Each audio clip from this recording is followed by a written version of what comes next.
cell towers and solar things? Is there any production tax?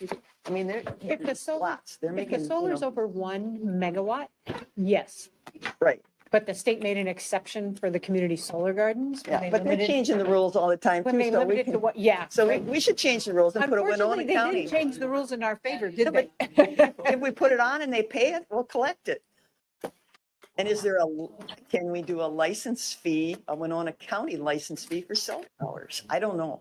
Maureen, can you tell, are we back? Right, But, like that. Not yet. License Oh, yep, fee. she's recording. oh, Because the land, ain't nobody local. So, We are no, then ready to no, reconvene. no. Yes. But our, Okay, we are going to reconvene. And for the record, the time is now 10:10 on Tuesday, August 13th, 2024. We would need a motion to close the closed session. Also, the closed session. I'll second. Motion by Commissioner Olson, seconded by Commissioner Meyer. Any discussion? All in favor say aye. Aye. Opposed? Motion carries 5-0. Then brings us to item 4, to approve the county board minutes from July 23rd. so moved. I'll second. Motion by Commissioner Elsening, second by Commissioner Meyer. Any discussion? All in favor say aye. Aye. Opposed? Motion carries 5-0. Item 5, acknowledgement of approved committee minutes. 5.1 is Whitewater Joint Powers Board, April 18th. 5.2 is the Board of Adjustment, June 20th. 5.3 is Planning Commission, June 20th. And 5.4 is Economic Development Authority from April 25th. I'll move to accept acknowledgement of the approved minutes. Second. Motion by Commissioner Ward, seconded by Commissioner Olson. Any other discussion? All in favor say aye. Aye. Opposed? Motion carries 5-0. Consent comments and approval of the agenda. Commissioner Elsing? 7-1. Yeah, Need to pull it. 7-1, we're gonna have to pull that. And that should be it for me, a possible comment at the end. Should we then make item 7.1 into 8.05? Is that okay? 8.05, Is that okay? the first order on Yeah, is that line okay? 8, yep. 8.0. Is there a better way to say that? Sorry, 8.0, 8.0. Yeah. Thank you. Anything else, Commissioner Elsing? no. Commissioner Ward? I would just like to have a comment on 7.2. Just a comment. Yes. Okay. Commissioner Olson, Nothing for me. Commissioner Meyer, No, nothing. Ms. Thanks. Holte, Ms. Sonneman. Nothing, Your Honor. All right. Here we go. All right. I would move to approve the agenda as modified. Seconds. Motion by Commissioner Meyer, seconded by Commissioner Elsing to approve the modified agenda. Any other discussion?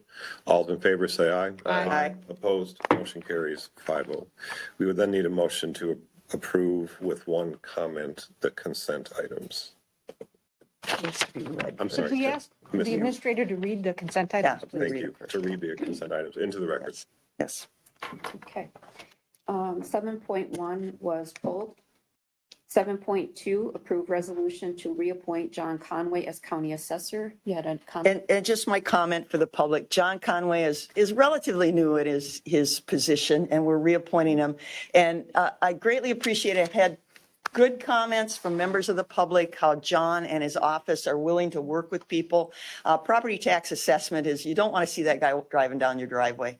They kind of come in incognito. They visited me this summer, and you don't want to, but I have had good comments of their interactions with both John. He's come to the townships and given reports, and I've had good comments about his staff. So I just wanted to pass that on. That it's not an easy job. It's not a popular job, but it's a very important job, and he's doing a good with it. And to continue the good communication. Thank you. 7.3, approve LG 220 gambling application for exempt permit Team Logo versus Cancer. 7.4, accept certificate of performance and authorize final payment for bridge replacements on CASA 7 and CASA 27. 7.5, approve easement for Excel switchgear on county office building property. 7.6, approve Personnel Board of Appeals resolution. 7.7, approve changing personnel to human resources. 7.8, approve resolution for donations received April 1st, 2024 through June 30th, 2024. 7.9, authorize disposal of excess furniture and equipment. And 7.10, confirm payment of disbursements. I'll move to approve consent business as read. Second. Motion by Commissioner Meyer, seconded by Commissioner Olson. Any other discussion? All those in favor say aye. Aye. Aye. Opposed? Motion carries 5-0. That then moves us down to 8.0, which was formerly item 7.1, approved conditional use permit for Gerald and Joanne Zenke. I make a motion to, first of all, extend our 60-day window for that permit, just based on circumstance and some actions that the board and staff need to take. Second. Motion by Commissioner Elsing, seconded by Commissioner Olson. Any other discussion? Mr. Kranz? Could we maybe add language saying extend the time for considering the application? Yep, I'll amend it to considering the application. Second. Any other discussion? All those in favor say aye. Aye. Aye. Opposed? Motion carries 5-0. I'll also make a motion to table that until next meeting, We need to say more than that. based on situation for staff and time. Correspondence. Additional time to clarify. I'll second. Yep. Commissioner, motion by Commissioner Elsing, seconded by Commissioner Meyer. Any other discussion? All those in favor say aye. Aye. Opposed? Motion carries 5-0. So that item is going to be tabled and revisited at the August 27th meeting. Moving on, item 8.1, discuss and determine the 2025 SEMCRA allocation and approved preliminary levy resolution. I believe we have Ms. Baranik here. Good morning. I'm Buffy Baranik, Executive Director for SEMCRA. With me online, I have Patty Harity, our SEMCRA accountant. And I also have Patrick Mitchner, our grant administrator, who is here to also answer any questions you might have on housing trust funds. Thank you for your time to hear our levy request. Before I get into the levy request, I'll just give you a little bit of an update on what we're doing at SEMCRA, current programs. That will flow nicely into the actual levy request. I'll keep it brief. We have about $1.7 million of federal dollars that came down through the state through deed that we have and are administering in the cities of Goodview, St. Charles, Rolling Stone, and Altura. We are doing single-family rehabs and also rental rehabs in each of those communities. Really excited about that. We're looking to write another grant in 25-26. Again, haven't decided on the exact cities yet, but we plan to do that, and we will use our levy request to do just that. We do have some other grants that are outstanding that we're waiting for awards on that would partner in with that. So excited about that potential as well. In terms of our current rental stock that SEMCRA has, we are doing about $1 million worth of rehab on that. We've secured dollars through the Rochester Area Coalition to do some rehab in Lewiston. We've secured dollars through deed to do some rental rehab and also through MHFA to do rehab dollars. So excited about preserving the housing stock that we currently have. We also administer the Section 8 rental assistance program. It's about $3.3 million that we get from the federal government. We're looking forward to the state-run rental assistance. On behalf of all of the counties that we serve, we are actively participating in setting those guidelines. We're looking forward to potentially applying for that later this fall, the award coming forward in 2025. That came out of the $1 billion of housing funds that were available. So we're still rolling out those programs at the state. Any questions on that? I guess the other one thing before a question. The St. Charles TIF district, we are not asking as part of our levy this year for debt service payment. We will be able to make those payments with the TIF coming off of that, and then hopefully be able to put that back on the tax rolls here within the next 1 to 2 years. And what was that amount? $25,000. And I'll hit on that as part of the levy request too. Commissioner Meyer, did you have a question? I did, thanks.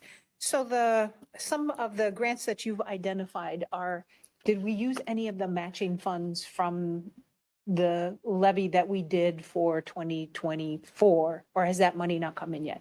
That money has not come in yet. So in terms of our levy request, very, very similar to last year where we have two options.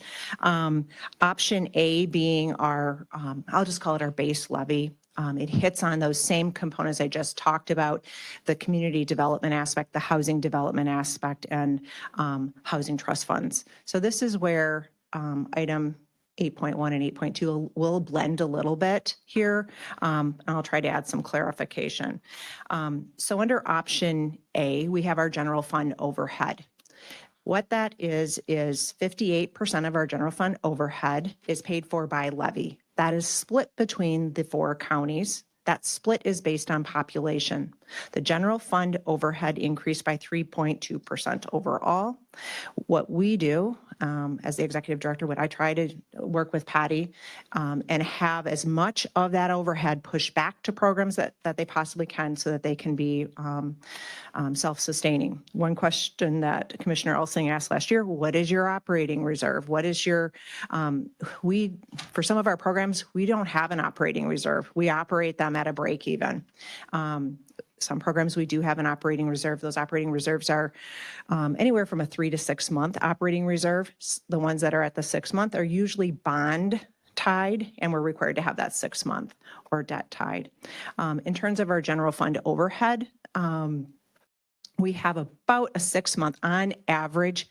That ebbs and flows with the levy dollars that come in, but on average for the year, we have about a 6 month reserve. So our general fund overhead request is $57,427. For housing developments in the city of Lewiston, we have a bond debt that requires $15,000 be pledged from the county. It's a 1999 deal. I think it was refinanced. Used to be a pledge, a debt service pledge on behalf of the city of Lewiston. When we did a refinance, I believe it was in 2007, we moved that from the city of Lewiston to the county. It went from 30,000 down to 15,000. So that's a special benefit tax as part of the HRA levy. Then 10,000 for housing stabilization and preservation. That's in reference to that $1.7 million of work that we do. We use that as leverage dollars to go after those state dollars. So you can do the math on the return on investment there. Then as part of our levy last year, and part of that request, this gets into 8.2 a little bit. This is the Housing Trust Fund Administration, not program administration. There's 2 key differences there. So for the HRA to staff and be able to have the Housing Trust Fund, it's a $4,500 expense. That was part of last year's, same this year. The next item, also related to Housing Trust Fund, and this is where it gets a little bit gray. Funds that come into a Housing Trust Fund, if they are not restricted and allow you to do so, you can take 10% of those fees and use them for program administration. If the dollars are restricted in any way, and at the time last year when we talked about the Housing Trust Fund, we did not realize the state affordable housing dollars would not allow us to use administration for the programs. So we've included that as part of our levy request. Again, trying to beat what the state allows us to do. We're just using a ballpark figure, $7,500 per year. It ends up being about 7.5% administrative costs, maybe even a little less than that, to administer those SAHA dollars. Administrator Holte and myself have looked back, and we don't believe we actually have an action to move the SAHA dollars into the Housing Trust Fund yet. So we will need that. So that's, and I'll just remind the board, when we set the levy today for the HRA, this is the preliminary levy, we can't go up, but we can go down. So just remember that in considering this.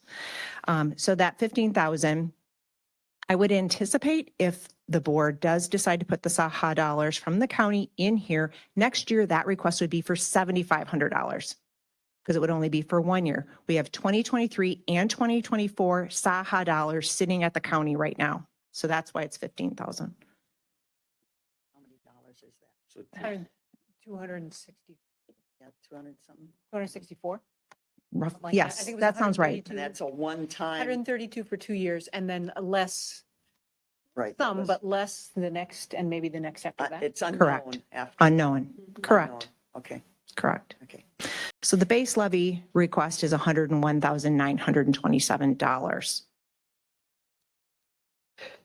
Option B then is for your consideration. We had 25,000 going into the St. Charles TIF Debt Service Fund.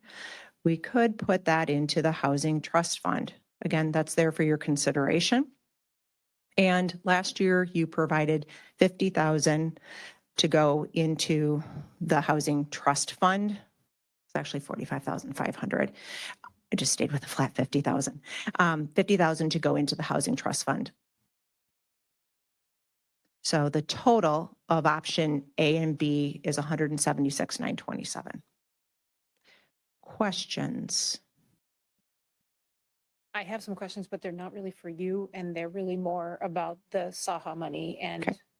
the terms of the housing trust fund. So Commissioner Elson? 57,000, is that the total operating fund expenditure for everything that you do with all the counties, or is that just our portion? That's just your portion. Just was making sure. Yep. It seemed very low. Very low. Yeah. And you said that $7,500 of the Saha money goes to administering it. Rather than saying 10% of Saha, I'm just saying 7,500. I can do it less than 10%. So 15,000 of it goes to it, but it takes 7,500 to administer. No. Saha total Saha dollars that the county is holding right now, I'll take it for a year, is 132,000. For us to administer programs, to take those dollars and push them out and run programs, it would cost us $7,500 to administer that for 1 year. And continually is 15,000 a year to support that. For 2025, it's 15,000. Next year, when I'm here, I'll be asked, that line would be 7,500 because you're only going to have 1 year's worth of Saha going in there. Well, I'll make a motion to go with option A, the request for 2025. It covers all the basic things that SEMSHA is doing for us. And I'll second that. leave it at that. Motion by Commissioner Ward, seconded by Commissioner Elsie. Any other discussion? Yeah. Commissioner Meyer? Since we're discussing, all right, so from a philosophical standpoint, I'm gonna skip to item 8.2 just because it's pertinent to this conversation.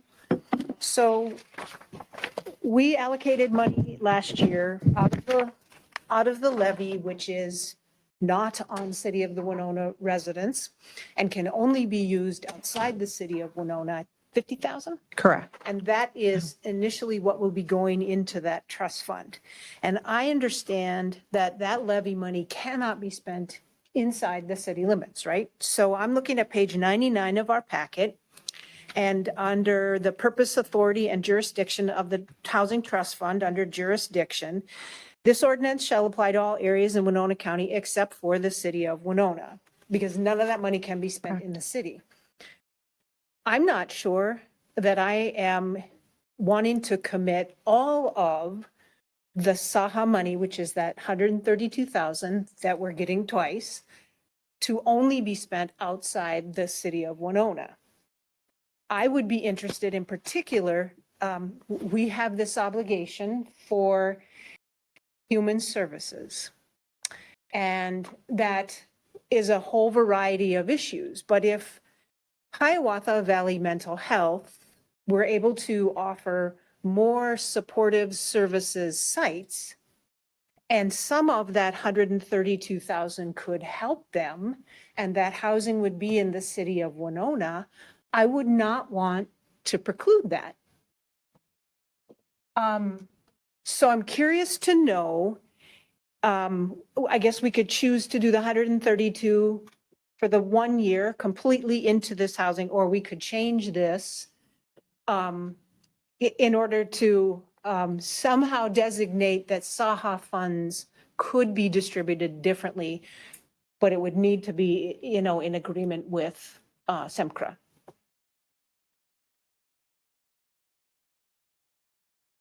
Ms. Bray? I have some comments on that. I think of the whole ordinance, this is the only one I have a star by. Yeah. I think this discussion should occur when you take action on the Saha dollars.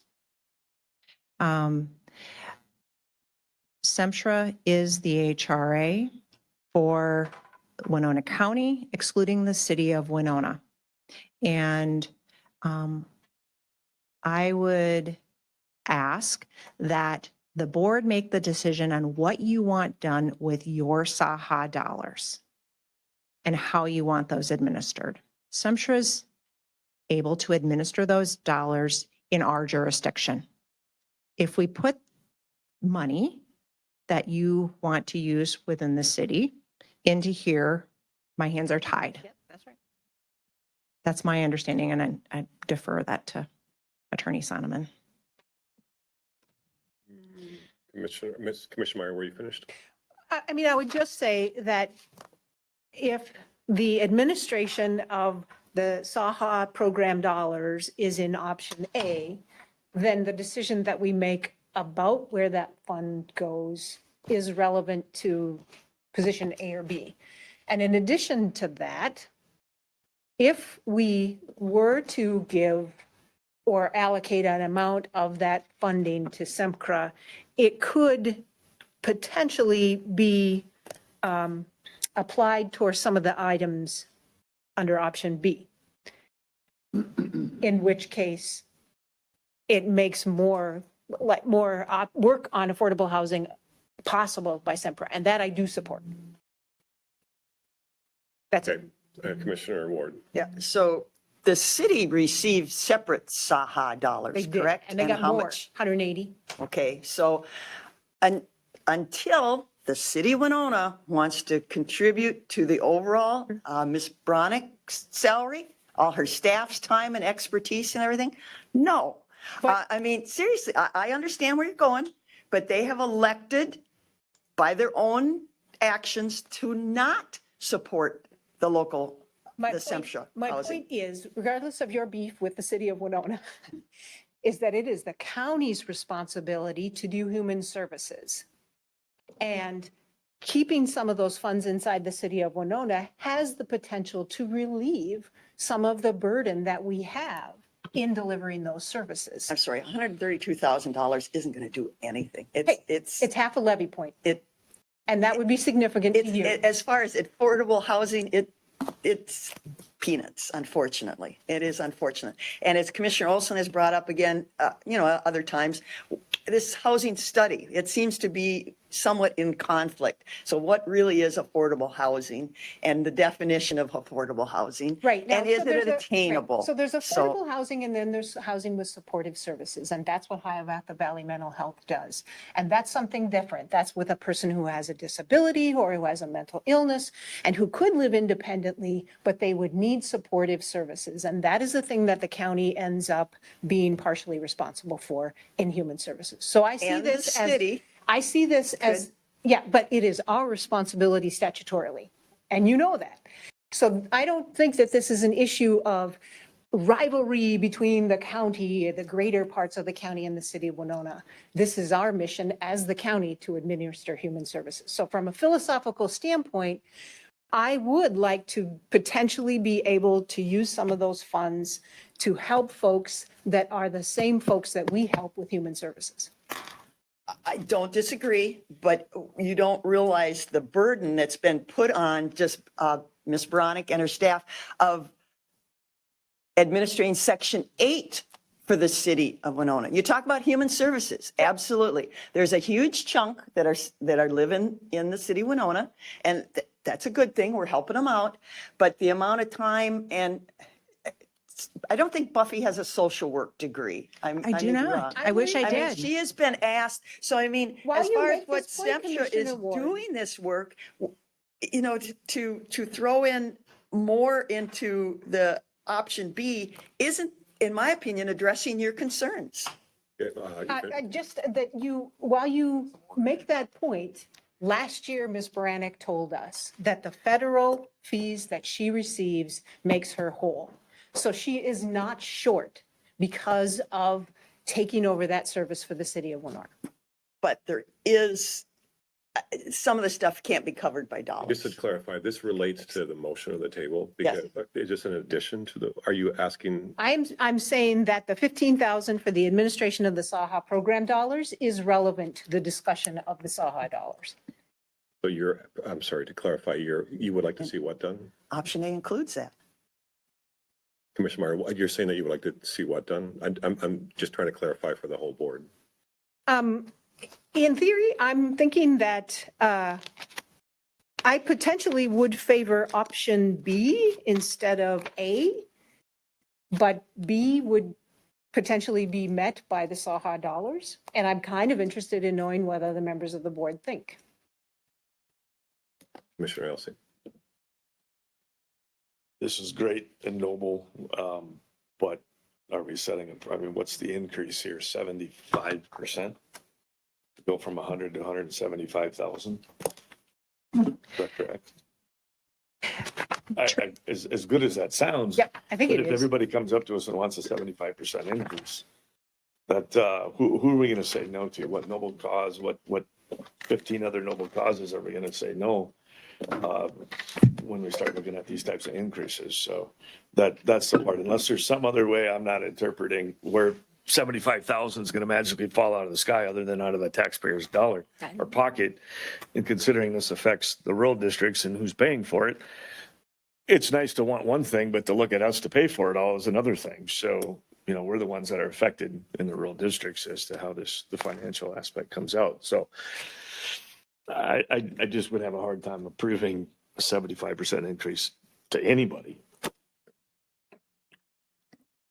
Just to clarify what you said, so the option B, using the SAHA money would not be $176 unlevied. Yeah, although I believe that the SAHA dollars can't meet the need of the 50,000 in option B, right? Because it can't be used as matching. Do you mind if I interrupt? Was that where your 134 came from? Oh, 132? We got 132. 132,000 from the state Oh, of okay. I was Minnesota trying to do the math where you come up that with we have number. not Right. allocated, and it was given to us to use for local housing projects. Even say 50% of it, it's still a $50,000 increase. So that we're still looking at a 50% increase. You know, if we took half of 50,000 plus the 25. So that means everybody else that walks in here says, well, you gave them 50% increase. I'll just remind the board that last year, I don't have that number right in front of me, Patty. I don't know if you've got it right offhand. Last year, 2024 levy was For 194,000. So actually, option B would be a reduction. Commissioner Elson, you are correct. Historically, our levy has been 100,000. Well, Commissioner Elsie. yeah, and again, it's not because I'm not after noble causes, it's just I didn't agree with the $90,000 increase either. So doubling it and then taking 50% off is still an increase to me. So, you know, and, you know, I had a few people actually ask me about that. And I said, you know, sometimes people vote for things that they're not affected by. And, you know, clearly our constituents are because we're funding this. And so, you know, we lose out on that sometimes, so. Commissioner Olson, did you have? No, I would just reiterate too that the 194,000, those dollars will be used in the SEMSHRA jurisdiction, not within the city of Winona. So when we are taxing that increase in 2024, those dollars will go back to the taxpayers who paid for that. The issue with the SAHA is really a county decision. If you want to use any of your county dollars for city, I would ask that as a board, you make the decision on that split before you put any of the SAHA dollars into the Housing Trust Fund. The other caution, I'm kind of speaking on Administrator Holte's behalf here, there are deadlines. So whomever you give the dollars to, there's reporting on behalf of the county and there's pressure to make sure those dollars are being spent. So.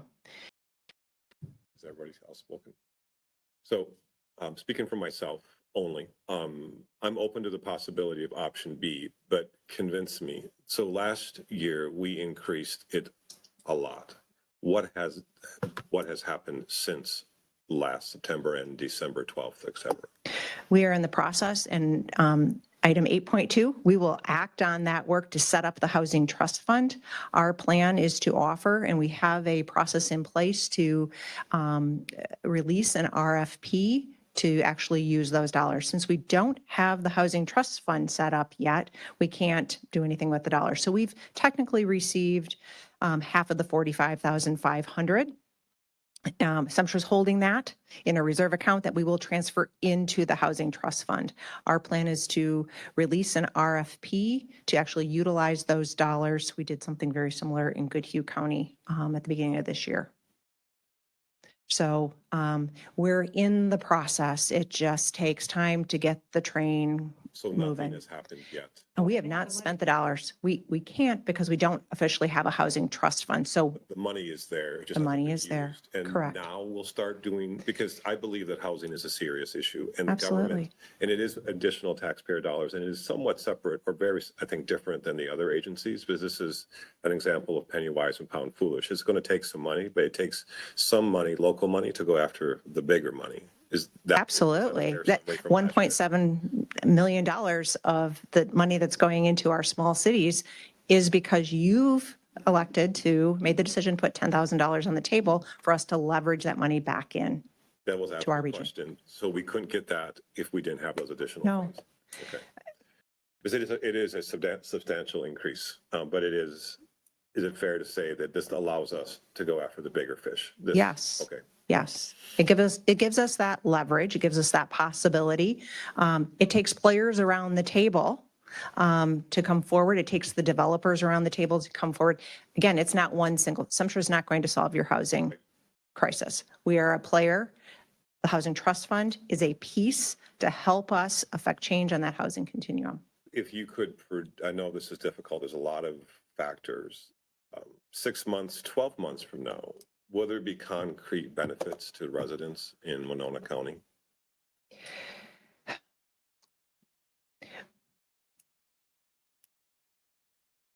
We will release an RFP in the first quarter of 2025. That will give us whatever SAHA money and the 50,000. I mean, we're going to offer up 50,000, to Commissioner Ward's point, that's peanuts. Yep.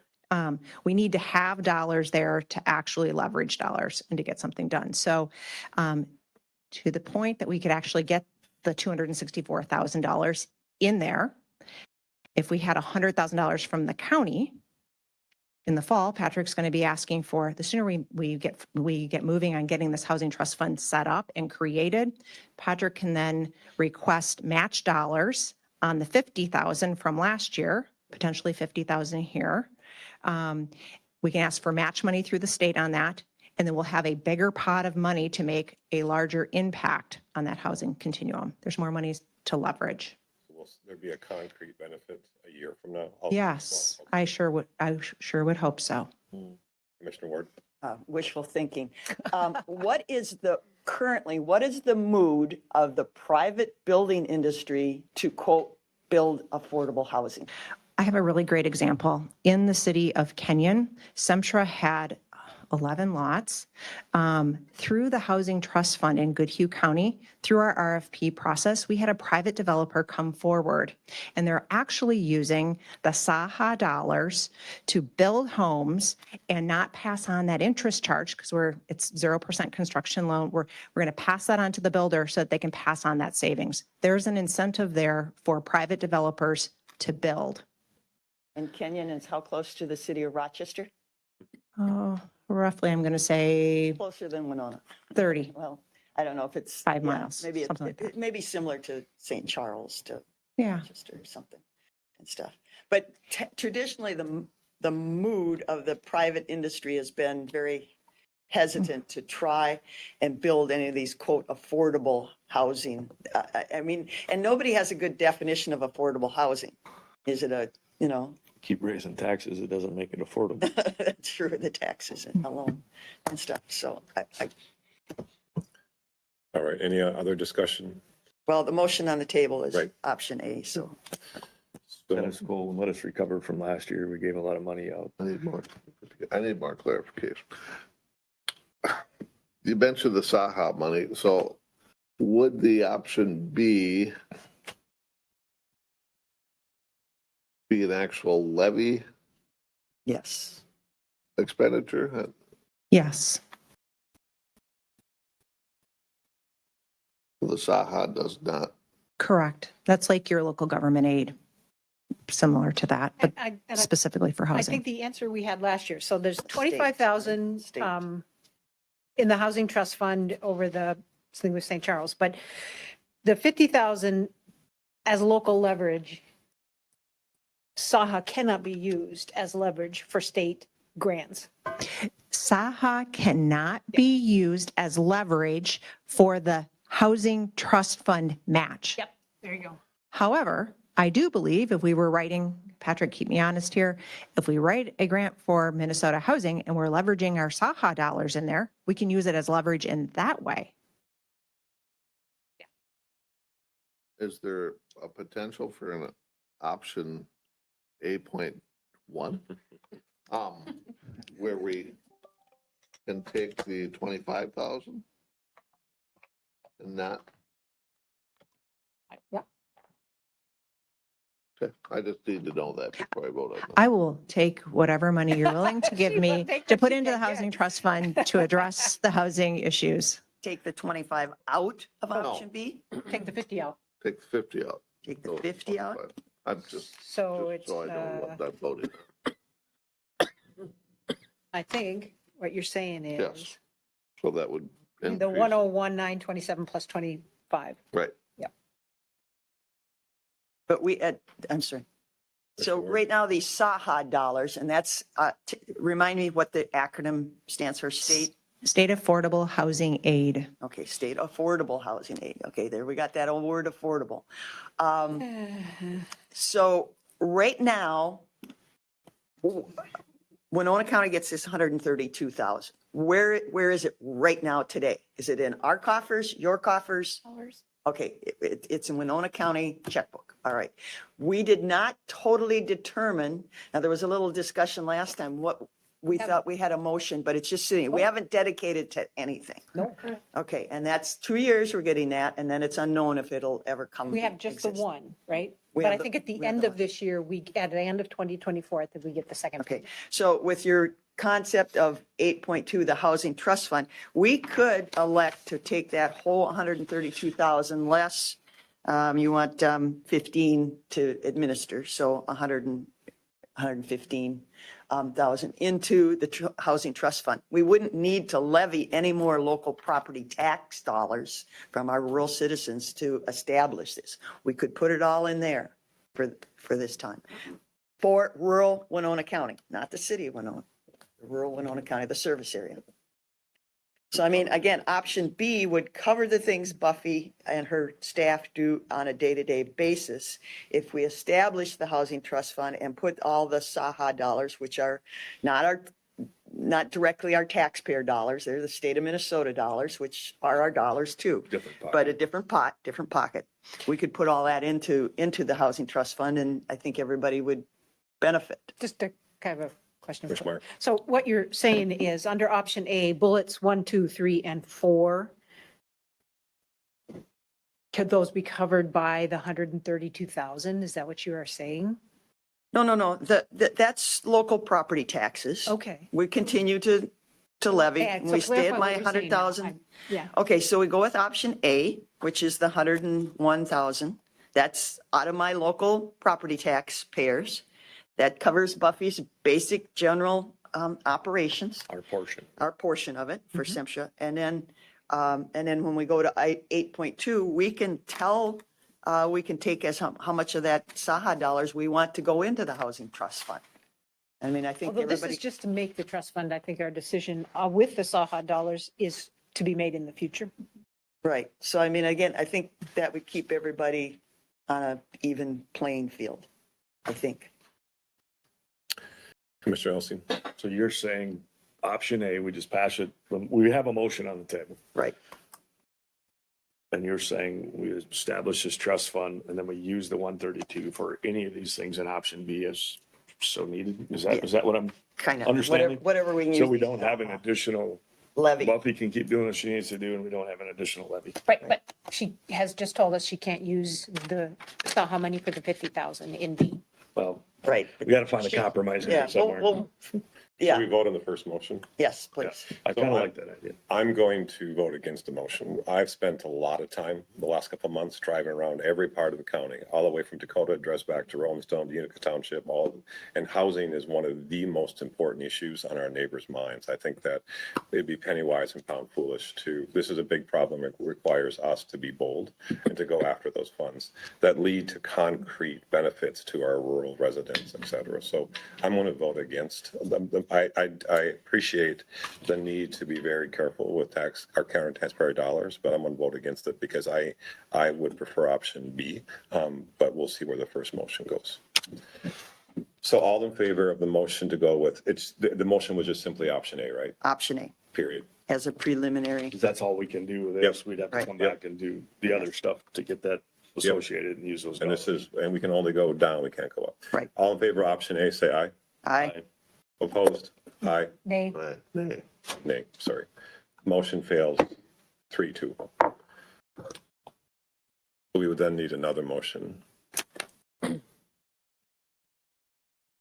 I will make a motion, we take option 8.01, with, including the 25, well, not the 50. 126, 927. Repeat that amount. 126, 927. I'll second it. Motion made by Commissioner Olson, seconded by Commissioner Meyer to go with another option, which would be option A plus the $25,000 to additionally fund the housing trust fund in St. Charles in the South Fork debt service bond payments, but not the $50,000 for the housing trust fund. Is that correct? Commissioner Ward? So you're replacing, you said the St. Charles TIF is going to be paid off, and that's because of the benefit of building out. It's pretty much built. Correct. The TIF that's coming in will make the bond payments. And we do not need the debt service levy from the county. We've been levying the 25,000 since 2006 and probably before. Before. Um, Predates me. That's something. It's So this was a long just, time to yeah. get that paid off. yeah, so this is just noting that that would be replacing that request. Let's, instead of putting it in the debt service fund for St. Charles, let's put it into the housing trust fund. Okay, so in your opinion, you seem to be dead set on this housing trust fund. What's some of the other things that SEMSHA does that could possibly use that $25,000 in a better way? Like rehab and education and benefits. I mean, this housing trust fund is, the idea is you want to build more houses, but sometimes we do a lot of work with rehab, helping people out Mhm. rent-wise, Section 8 types of things. If you gave me the 25,000 as part of option A, I would do the same types of stuff that I would if it was in the housing trust fund. I can do all the exact same things. I can do rental assistance, I can build housing, I can do rehab, I can do supportive services. Any of those things can be done. The housing trust fund gives you more control. Those dollars cannot be spent if they do not revolve back in. So if I come in and I decide, oh, I'm just going to give $5,000 to homeowners as down payment assistance, and there's no payback. Can't do it. I cannot do that unless you approve the use of that. So there has to be a payback. That's one reason why you'd want it to go into the housing trust fund. Second of all, as part of the ordinance, anything that is over 20,000 requires your approval. So you get control over that 25,000. There's more control. Thank you. So I go back to, I guess, per se, the original motion, and what we're doing now is we're saying, hey, we have 132,000 in this housing trust fund. We're going to get another 132,000 into it at the end of the year. But hey, let's kick in another 20, let's have a 25% increase to the taxpayer to throw another 25,000 into it. I might be a little more on board with this if the 132,000 exhausted. And we know we have no more state money coming in. Now, again, that's just taking it out of my other pocket because it's just all tax money. So call it what you want. But what we're saying is we got all this other money coming in, but yet, hey, let's kick in another 25,000. Let's increase 25% on top of what our taxpayers are paying to the state. And now the county's come back and hit them again. And here, give me another 25 grand. Again, this is all noble, but what happens is it snowballs. And then all of a sudden it's, well, so again, if that 132,000 were to run out and hey, we still want to do some good, I could say to the taxpayer, hey, we lost our state fund. We're going to the county. We're going to start small. We're going to put 25,000 back in there and we're going to try to, continue to work on this. I just don't see how 2 consecutive payments of 132,000 coming in from the state, why $25,000, a 25% increase to our local residents, especially we're the ones paying it outside of the greater Winona area, is going to do anything. Commissioner Ward says it's probably very little. Again, it will go somewhere, but I could see if the funding were to run out from the state, then we'd start looking at additional monies by our local residents, the constituents. I don't disagree. I was the mayor of one of those cities.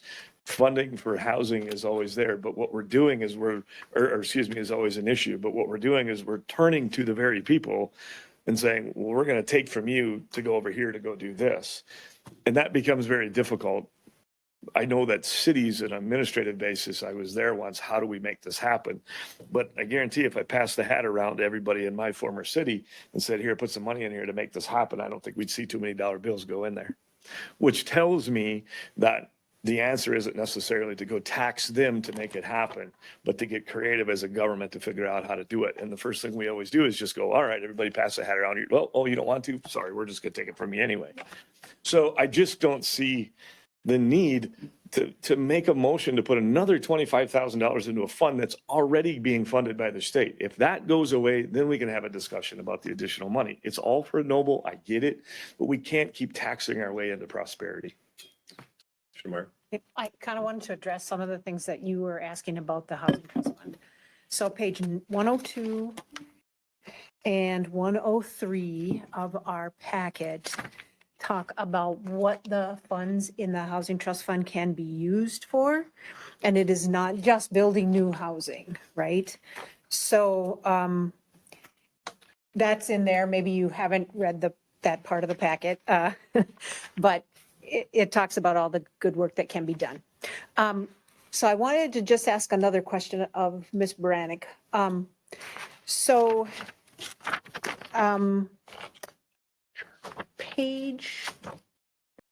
right, I'm looking at page 103. So item M, you had indicated that this would be like, we have a revolving loan fund that we use in our Economic Development Commission at the county level. And you were talking about the Housing Trust Fund as if it was kind of a revolving loan fund. And then item M indicates that it could be given out as grants if the fund balance is over 100,000, right? So just, could you clarify that? We would not bring forward a grant request unless the fund balance was over $100,000. You would have to approve the grant because again, you have control over the dollars in the sense of anything over $20,000 has to be approved by you. If it is not repayable, the idea is this is a revolving fund. Yeah. And if it's not, then you have to approve the use of that. And what we're saying with item M is if we don't have $100,000 in there, we're not going to give money out as grants.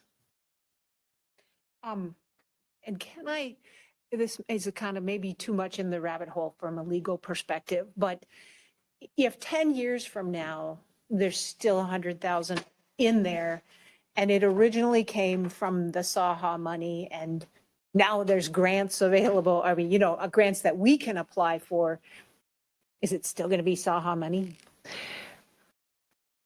And if there's not an answer, just say. I don't know that I have an answer to that at this point in time.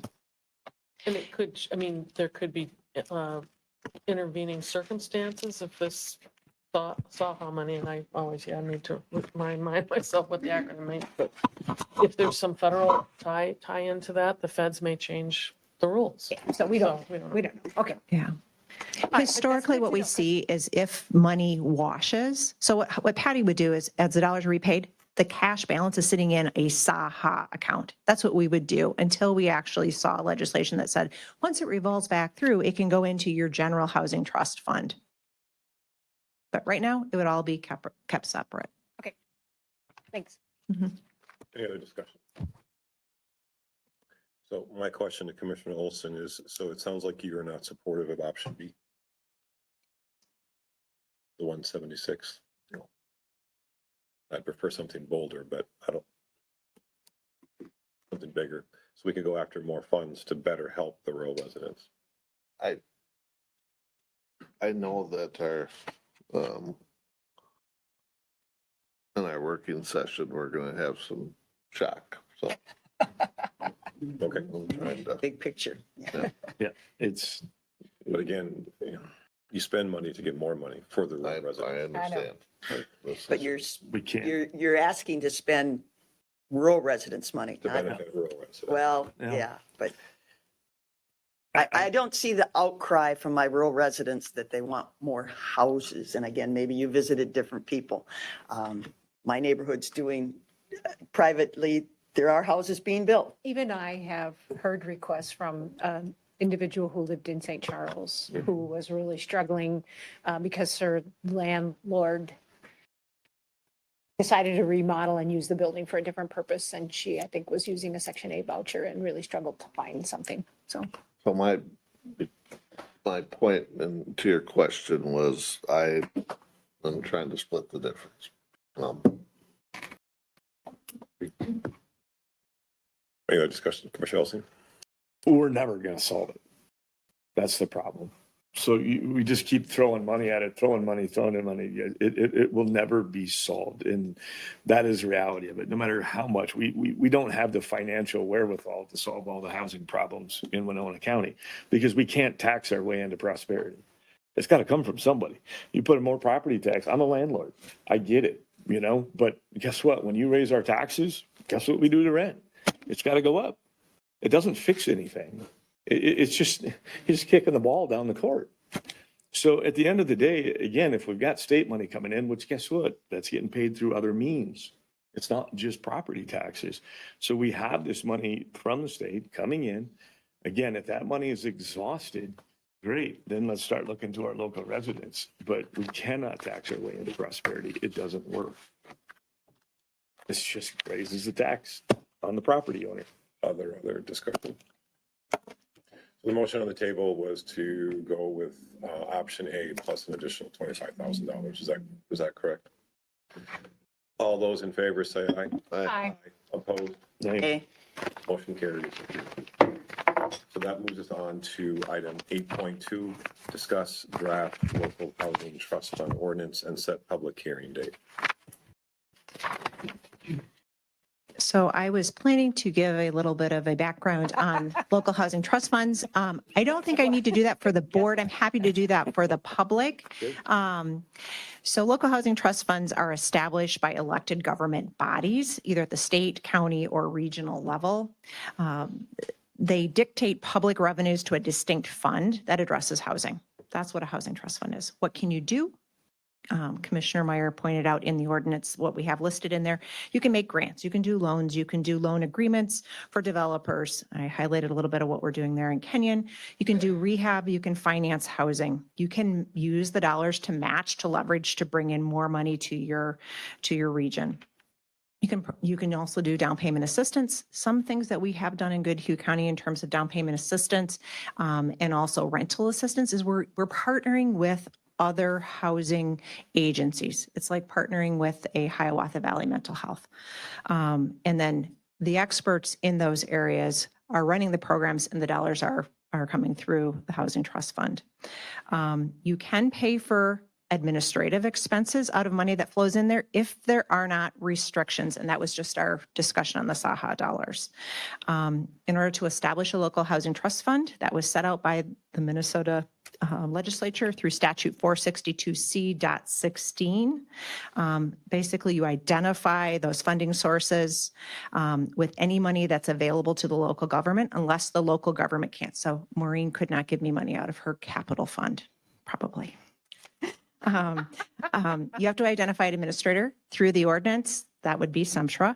And then you have to establish a local ordinance. And that is the purpose of 8.2 is to set a public hearing for that ordinance.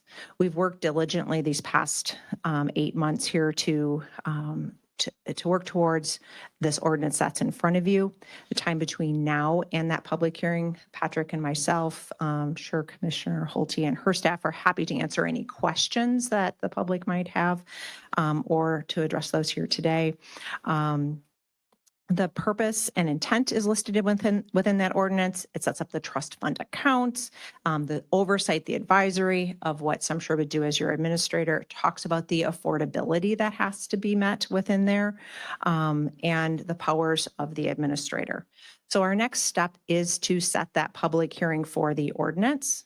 We'd hold that public hearing and then we would approve that ordinance. And I'm not sure what the county's process is, if you would do that at the same meeting that you hold the public hearing or if it's then another meeting. So I'm looking at the first part of September, later part of September, before we actually would officially have everything all set, Not for the public hearing, but to have it all done? all done. Okay. Yeah, established. And then ideally, it'd be wonderful if you can have the discussion on the SAHA dollars and we can get those moved in. And then, so the sooner that we have the dollars there, we know what we're working with, we can then start preparing that RFP. So do either you, Ms. Baranik, or Ms. Holting have a proposed date for the public hearing? Our thought was to have it at the next board meeting, the Okay. 27th, if amenable to the board. Okay. Absolutely not. It should be out in the county. I think we should hold a public hearing in St. Charles. Go to where the money's going to be, or Lewiston, or Dakota, or Dresbeck, or somewhere where the money's going to be effective. Rolling Stone, Altura. I think St. Perfect. Charles has a community center. So you're not debating the date, you're just debating the location or proposing the Yeah, location? proposing a different location. Yeah, if we're meeting on the 27th, we have a big meeting and it's here, so.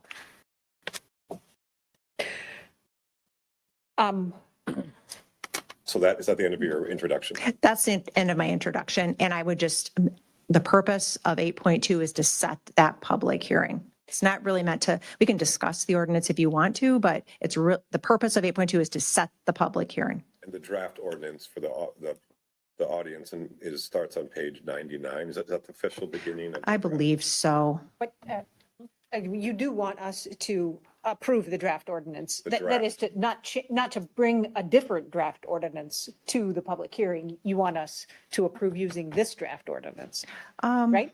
Well, I we mean, didn't- The idea of a public hearing is to get input from the public, and if you're approving something, then where's the input from the public? So I this is don't, the standard process for a zoning ordinance change.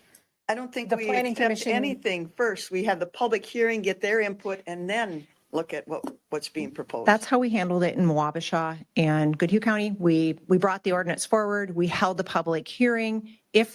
That's why we didn't have the public hearing and the approval of the ordinance at the exact same board meeting. There was time for us to react and make any changes that came forward from either the board or the public. That's usually true, but you do need to have something that the public hearing is about, right? Well, it's a draft, It's a draft. that we are but we're not asking approving it. for. It's just, Yeah, we do. it's there. Right, but we could make changes to the draft and ask that revised draft is what gets brought to the public hearing. So we're not Right? actually approving. I'm not saying that I'm going to Right. do that. I'm We're not just, going to approve a draft. We're going to, that on page 99 will be what we bring to the public hearing. Absolutely. And That it's not was my approved in plan. any form. Right. So I Correct. don't know that we need, yeah, right. I'm not approving anything today Right. because Yeah, well, the process to me is the public needs to weigh in before you start approving anything tentatively or. Well, this is something to refer to Commissioner Meyer's point. We Yes. need to have something to talk about. Yes. Or to improve. It's just or- proposed. Yeah, right, exactly. Commissioner Elsing. I was just going to say, we need to approve what's going to be brought. Right. Yeah. Yeah, So that part of it we It's have to. proposed. that was my So- point, yes. The motion would be to go with this to bring to the public meeting. Any changes after that before the official proofs. We're not motioning to approve this. We're just motioning to take this to a public hearing. Exactly. As it is written As it is written. in the packet today. yeah. Correct. With the big word draft. So would someone care to make that So motion? move. Second. Wait. Motion by Commissioner Olson, seconded by Commissioner Elsing, Commissioner That's Meyer. just to reuse the draft. It's Right. not about the date or the location. No. Okay, My second would be to just use this draft to bring to a public meeting Public hearing. or hearing, Yep. excuse me. and you made the motion? Yep. He did. You, oh, You I made it. seconded. I seconded Oh. it. You made it. I seconded it. Okay, Commissioner Olson made it, Commissioner Olson seconded. did you make it, Commissioner Olson? yeah. Then we'll discuss in a separate motion the date. I guess so. And the Time place. to- And the location, I guess, yeah. All in favor, say aye. Aye. Opposed? So this is the official draft. It's not the large word draft written across it. So is there a motion to propose a date? Got some time in 2025? Ms. Baranik wants this by September. So there is, for that reason, and to get the grant applications in, there is a reason to be expedient. Two reasons why I would encourage you to move sooner rather than later. I have taxpayer dollars sitting in a bank account. I want to use them. You have dollars sitting at the county. We want to use them. Let's get them into a housing trust fund so we can do just that. So I can have an answer coming back for Commissioner Elsing on what have you, and Commissioner Volge on how have you used these dollars. So the other piece, Patrick needs to write a grant here soon to ask for matching dollars on the levy dollars, the 25 and the 45,500 from last year. We can ask the state for that. That's coming, we know, this fall. So we want to have the housing trust fund established and everything done. So Yeah, okay, so just from a legal perspective, right? So we have to notice the meeting if it is not at the regular board meeting. Well, we have to notice it Still have anyway, to right? notice it. Yeah. Yeah. So we could, given people's availability, choose to not do it on the 27th. For example, we could choose to do it on the 28th. That's the next day and potentially in the evening and find a location in Lewiston or St. Charles.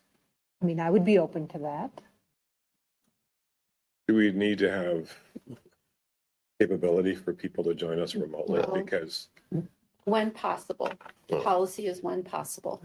And they can do that at the community room in St. Charles, because I've been at meetings that did that. And they do that for If it's available. there's a lot of- SEMCAG, yeah. Commissioner Ward, Depending on the timeline, have you approached like this, any of our small cities about this, that they, now did like the St. Charles and the Lewistons, the incorporated cities in the rural, did they receive any SAHA dollars?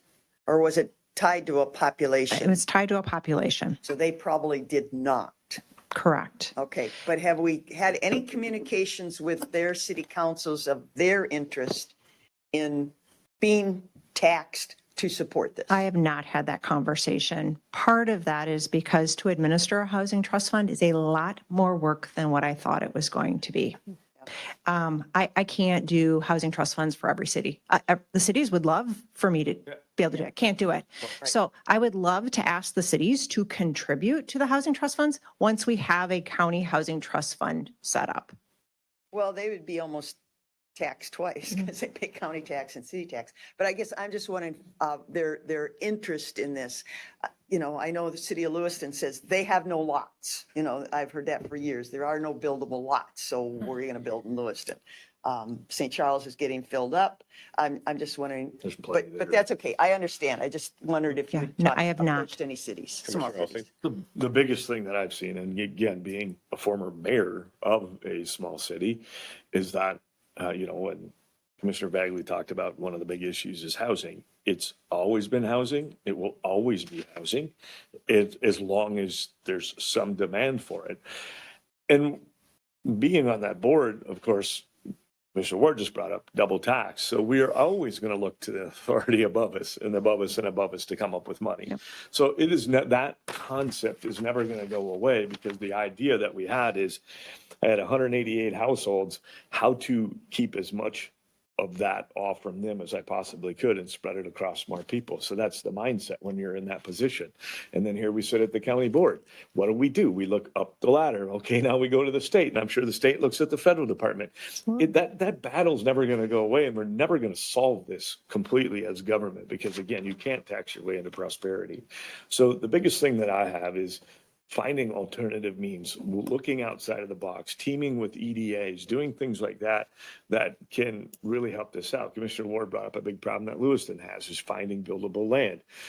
St. Charles has an issue with buying affordable land. Nobody wants to give it up. That's a big thing, because you look at, what it takes to economically buy a piece of land from somebody in agriculture that says, hey, if I sell this to you, I lose the profit indefinitely. Forever. I can never make that profit back on that acre that I sell to you. So it needs to be at a high price. So I go back in this housing thing. I just feel like so often we have this, we need to figure this out at all costs. And the reality of it is that it's been a progressional thing since, I think, the day the government allocated land to all the people that were establishing it back in the 1700s. So again, I just calm everybody down and say, hey, this is always an issue. It's always going to be an issue, and we don't need to solve it in 2024 and 25. I'm going to move that we hold the public hearing on the 27th as part of the county board at this location. Second. So on the same night as the 20th in here. Any other discussion? Ms. Sun? Just to note that the notice requirement still abides here. We have to have 10 days notice of publication. So we're doing it, So you got 2 weeks from today. 2 weeks from 14 Does that days. include weekends? Yes, I believe so. Yeah, the you got- next scheduled yeah. board meeting. Yeah, you I got mean, 10 days. you're within the window, but Yeah. we gotta get the notice out. Have to- Right away. Yeah. Any other discussion? I think it makes sense. All those in, Well, so can we send out notice to all our small cities? I mean, a particular notice? It can be- I mean, Yeah, I mean- it can't be hidden in the, I mean, can we send them an The official email? Newspaper. Yeah, the It should be on the official- Website of the county, and board can do, you can ask for whatever. Yeah. Townships, Part What? of the notice. townships, or what are Well, you after? Isn't Cities? there a Well, township again, office? to let tomorrow people, night, there's a township officer. how many, Yeah, we'll be there tomorrow. how many people are gonna drive into Winona to, Well, they can join us. yeah. Ms. Holt? So I would not recommend sending it via snail mail. We are having a lot of trouble with mail getting to any So email, yeah. location in a timely fashion. Well, if you can send it even an email to Email. all the city Yeah, administrators so I that mean- they know that this is happening. I'm just Town saying, clerks, yeah. the mail is not the way to go if you want it to get there with any kind of notice. Sure. Any other discussion? Call the question. All those in favor say aye. Aye. Opposed? Nay. Motion passes 4-1. Thank you, Ms. Veronica. Thank you. I think this is Should- I, Should we take, not enough time to do it. I'm fine going on. Does the board want to take a 5-minute? Yeah, that would be great. Thank you. yeah, let's take it. So we'll reconvene at approximately 11:21. We'll reconvene. donuts. Orders. You have paper copies today, Bob? Mr. Beminick. Yes, we do, yes. Sure. Oh, didn't print it because you always do. And did you see I have the most expensive one in my Thank you, district? clerk. $1 million sale? Yeah. Yeah, it's not me. I didn't. Welcome, Mr. Beminick. Well, election day, good morning, everyone. I have just a few points that I wanted to inform you about from the mid-year report. With very, very limited inventory of homes, the number of home sales was up 3.5% at mid-year. And when you look at this, at the very, very few that are available, any kind of an increase is positive. 237 homes sold, that compares with 229 during the first half of last year. We set a record, however, with the biggest number of homes moving up a range. The most sales occurred between $200,000 and $250,000, 50 of them. This has never happened before. It's always been 50,000 less. In the group that would be 150 to 200,000. And in this group this morning, for the first half of the year, we had 23. Still a very noticeable increase in the sale prices moving up that range. All right, the average at the end of the first half was 278,000. At the end of the first quarter, it was 265. And at the end of last year, only 6 months ago, it was 201,000. 77,000 higher on average. Keep in mind that we did have quite a number of very high-end homes sell, and it is absolutely fair to say that there is incredible interest, incredible demand for homes in any and all price ranges. All right. And Mr. Bamanek, that's an important point because these aren't median prices, they're average prices. So Average, yes. couple $1 million sales could really. Yes, then we had one, and you had mentioned that. Yes, and we have had considerable numbers of homes on the very high end. You'll see on the second page that shows where the sale prices are and what homes are selling. On that high end, that number is up. So that does skew the average, but it does also give us, some information on what we have for an average and what our sales are. So the second page shows you exactly where the sales took place. Another interesting figure for the first part of the year, we saw prices continue to go up right across the board. And then in June, 82% of the sales were above the county market value. And if that continues through the end of the year, you know what you're going to be seeing at the next Board of Equalization, much higher prices. All right, that's what we saw in the home sales, especially that one over county market value. It really draws your attention.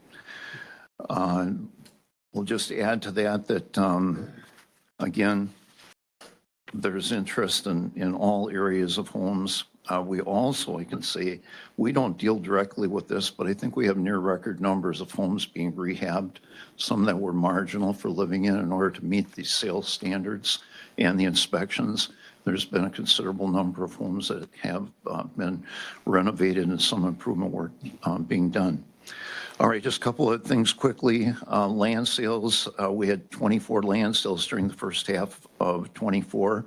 Our cropland prices range from $6,400 an acre to $10,031 an acre. And there was also a very high sale in St. Charles, 21 acres in the city sold for $15,000 an acre. Sales of wooded acreages, and they are also in demand, 5,400 to 12,000 an acre. They just had a sale of 100 acres of woodland in Fillmore County, 6,700 an acre. And we have here 12,000 an acre on a top price. All right, 128 acres of timberland in New Hartford Township sold for $52.78 an acre. And then in Warren Township, 43 acres for $54.86 an acre. We also had very strong sales in commercial, and there is a listing of those sales, the very last page of the handout, but there were 30 commercial sales during the first half of 2024. That is very positive. If we double that number at the end of the year, that's very positive. And again, I'll just mention that there was a wide range of sales. There were apartments, some retail, some warehouse, and all of them sold at again, higher than expected prices, and they're in demand. So just a brief overview for you at mid-year and watching very closely. A quick look at July. Looks like more high-end homes sold and the average is likely to go up, but we don't want to do it month by month because that does skew the number. So we'll look at that again late in the year. Anyone with a comment or questions? One of the things, Bob, I think, so that we could, I don't know if we'll ever be able to change the tax structure, but are these local to local, or is this outside, people coming in and buying land and, Late last year and then again early this year, we set a record with the largest number of homes that we've seen being bought with cash. And people will say, well, how can that be happening with these high prices? What's happened in many of these cases is people have moved here from other parts of the country, and our home price compared to the sale prices in many of those locations, our prices are pretty minimal. We had several people that I visited with that sold a home, one in Los Angeles and a couple more in the western part of the United States. When they came here, they told me they bought the home of their dreams. They had been in bigger places. They came here and got the home of their dreams. And from the dollars that they shared with me, what they sold their home for in those other locations, and then bought here at 1/3 the amount of well, what we they have to be sold careful. for. We may have marijuana growers and buyers moving in if they're paying cash, and we got these new rules here. 2 weeks ago, I met with some parents with a Winona State graduate who they're very proud of, but for graduation, they were trying to assist him buying a home in the city of Winona. And they wanted to know from me if I could explain to them why there weren't any homes available, that he had only seen a couple. And by the time he was able to see them and potentially put a bid in, the homes were gone. And I said, it is a serious challenge in Winona County to buy a home. You have to have a 24-hour-a-day realtor. You have to have pre-approval from your lender, and you have to see it and be ready to go. You might even have to give your realtor permission to buy the home for you. It is so time sensitive. I'll just share that with you, and that's just, Can I follow up with Commissioner Ward's question? Is there a way to tell? Now, I know out of state is tricky because we can see Wisconsin from here, but is there a way to tell how many of the buyers are from out of state? Or Is that relevant? can you tell? we sometimes can tell on disclosures that we get, but rather than putting their former address, I would expect they use their current address. So that's one place where we'd get that information. Some of the information I got was groups, and I've talked to a lot of community groups because there are so many questions. And I learned from people that share their experiences with me.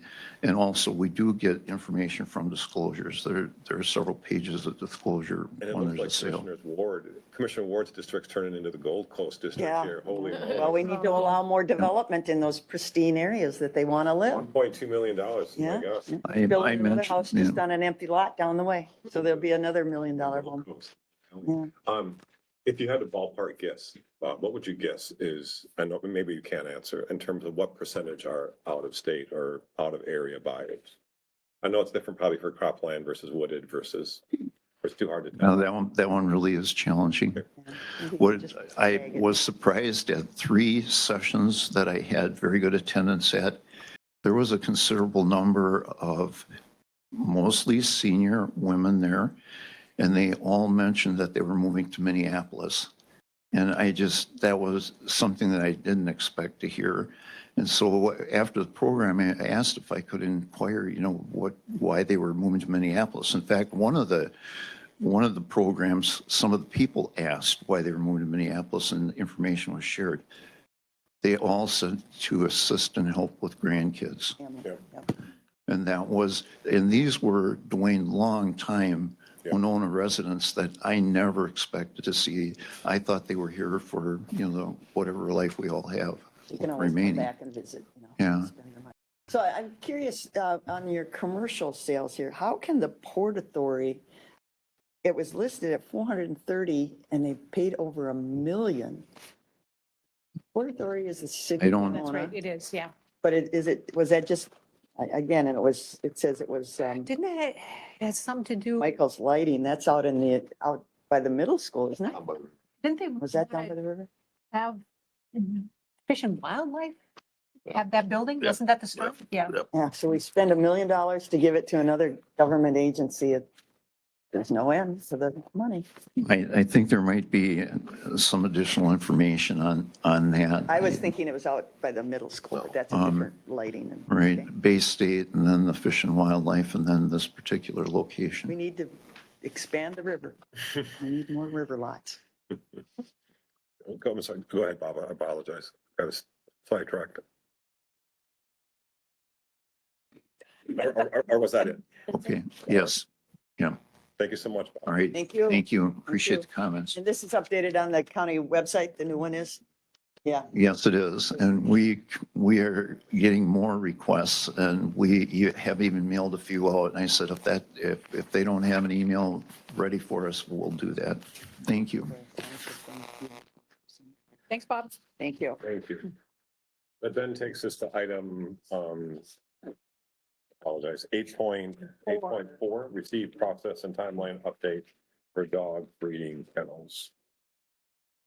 Who will start us off? Is that Mr. Cranston? Hey, Bob, Bob? could I get a couple, would you be willing to make me a few copies of this? I'll bring it to the township meeting tomorrow night. Or pass that. Yeah, do you have some? Yeah, absolutely. Actually, can have mine, too. Commissioner Elsie, here comes. I'm sad about it if nobody else wants it. That saves on the at home for me. Thank you. Yes. Thank you. No. Okay, before you get started, because you provided quite a detail and everything. So this is this is a proposed change in my mind in policy. Where does our extensive discussion on June 11th county board meeting with our ground rules. So I bring up again the 4/5 vote. Does the 4/5 vote apply now, or do we propose changing the policy and a final adoption of the policy? Would that be the 4/5 vote? It's unclear to me. Help me understand. Mr. Chair. Ms. Holte. This is an update. We're not asking for a vote. We're not asking for a motion. This is an update of the timeline and the process to do what was already directed by the board. And This is that, isn't a vote. okay, is that classified as a change in policy? We're not changing anything. No, well, The decision that has been directed to the staff is what they're bringing forward as the process and timeline to do what they were directed to do. This is just an update. We're not asking for a motion, a direction. okay, there's That's a already lot, been decided. there's a lot more in here than just process and timeline. There's a lot of detail in here. Let's continue. That's- Well, no, I don't, I would like an answer to my question then. The 4/5 vote, when does that, or does that not apply to this? From my perspective, it does not apply to this. No, but I mean, the whole concept of changing dog breeding conditional use permits, is that a When policy? would this? Yeah, when would it? What is the word you're looking for? An ordinance is brought to the board for approval. That's when the next decision-making would be. Would that be a 4/5 vote be required or a simple majority? Simple My majority. understanding, a simple majority. Okay, so I guess I'm still very unclear then. When does the 4/5 vote come into play? If we decide to revisit it within 1 year. There you No, go. it's an and 4/5. It wasn't an or, it was an and. And I guess, I'm sorry, but it's still unclear in my mind. And there's a lot more to here than just timeline, process and timeline. There's very detailed, you can do this or you can do that, or, The intent is to provide an update. That is the intent of the item on the agenda today, is to provide an update. Let's okay, move so this 4/5 vote just doesn't exist. I Only don't my- believe that is the topic on the county board agenda right now. Well, it does, because to me, this is policy. A zoning ordinance is policy. And that's what we do. We direct and change and When enforce that comes back policies. to the board, when ordinance changes come back to the board, that is a time for the board to take a vote. But what's a vote? It'll be a majority. Simple majority? Majority. Okay, so when does the 4/5 play in? Nobody's telling me, when does the 4/5 play in to our whole Can I processes? just, I mean, Yeah. what Administrator Holt is telling the board is that there's no decision made today about this agenda item, the commercial dog breed proposed matter. And at a time when the board decides to make a decision, that's when, and you're giving me a heads up, which I appreciate, that you want to look at this again. This isn't the time to bring that up because I'm not prepared to talk about it. This is already a long meeting and you're not making a decision today. What, you're going to look at the 4/5 vote? I've given you a memo on Yeah. that, but you Right. seem to always, I'm sorry. Well, I'm not being told, when does that play in? When do we do a 4/5 vote? Well, What and that- issues? and Give me that's- that- examples. am not prepared to address that today. Okay. And the only thing that's before the board today is looking at this ordinance and basically, I think, sending it out for public hearing, right, or something? Or what? This is an update. There's Okay, no okay, action. yeah. I mean, when we look, so from a legal perspective, I would ask that you not get into the 4/5 vote or that issue with the language on the Board board's ground policy, ground rules, right? Okay, It's well, not- at some it's point in not- time, I need to make clear, and I'm sorry, in my mind, Well- when does a 4/5 vote And I We thought can we required? addressed that. But nobody's given me an example of when we follow a 4/5 vote versus a simple majority. Well, I'm going to take that as a request that I need to revisit that only to look at what I wrote already to the Okay. board about what it meant. All right, And at the time you make a decision, I'll be ready to answer the question. okay. It was my understanding coming out of the last meeting that a 4/5 vote, and again, correct me if I'm wrong, but a 4/5 vote was needed to bring in subject back up within a year's time frame. Yes. And it only takes a simple majority to change something under the context. If a 4/5 vote brings it to light and allows it to be back onto the table, then a simple majority vote can change whatever happens after that proceeding. So the question becomes, I believe, Commissioner Ward, that you're asking is was there ever a 4/5 vote to even bring the dog breeding situation back onto the table? Which if there was, then we would have the opportunity through a simple majority to change whatever ordinances need to happen. Is that clear? Right, but Am I don't- right? Right, but I never remember any 4/5 Okay. vote. I'm just Yes. clarifying the process as to what I took out of the June meeting. I appreciate We that. defined that and said, this is what it takes. So, and today we're just getting some information, correct? Yeah, I'm going to go through the process of how you could move forward with enacting the motions that were passed on February 13th. Okay, thank you. Take it away. Okay. So I don't know if we need the PowerPoint up, but I won't worry about that. I'll just go ahead. I Go would on. like, can we get it up? Is Heidi able to? You can go ahead. She'll get it. Okay. So there were two motions on that, on the February 14th board meeting that were approved. And the first one, here's the exact language of the two motions. And if you go to the next slide, here is basically a very short summary of how staff interpreted those motions should be carried out. There was a motion to direct the county to work towards prohibiting new commercial dog breeding kennels, and a motion directing staff to explore the possibility of adopting an ordinance requiring a business license for breeders. And so the process addresses that, and there is a little bit of detail there because part of that process is legal. And if you're going to take actions down the road, you want to create the record that will support those actions. So in terms of there was concerns about an interim ordinance, just to clarify, if there's a moratorium under the timeline here, that would go into effect December 5th. And so there would be no further dog kennels allowed.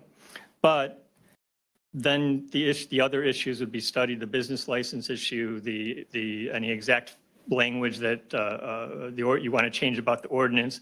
And then anytime after that, you could then vote to make that permanent. And as we go through, I'll explain why it's done like that. And you go on to the next slide.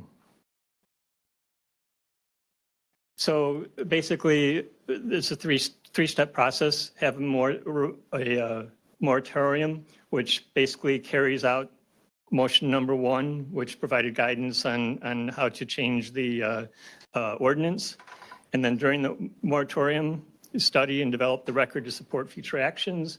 And at the end of the moratorium, you make your final decision, or you have the feasibility of extending it another year and doing more study.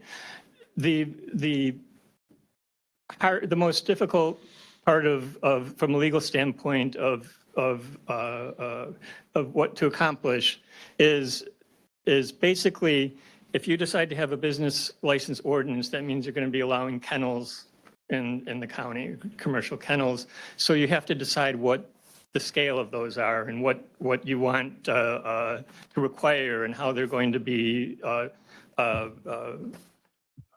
regulated. And so there's a lot of decisions that would have to be made, including the fact that there's existing kennels that aren't going to fit very likely within what the board has been considering. So it's very important that if the evidence supports doing that, you take that year of the moratorium or the 6 months of the moratorium or however long it takes to lay out the reasons and put them on the record and make the findings as to why you're going in a certain direction.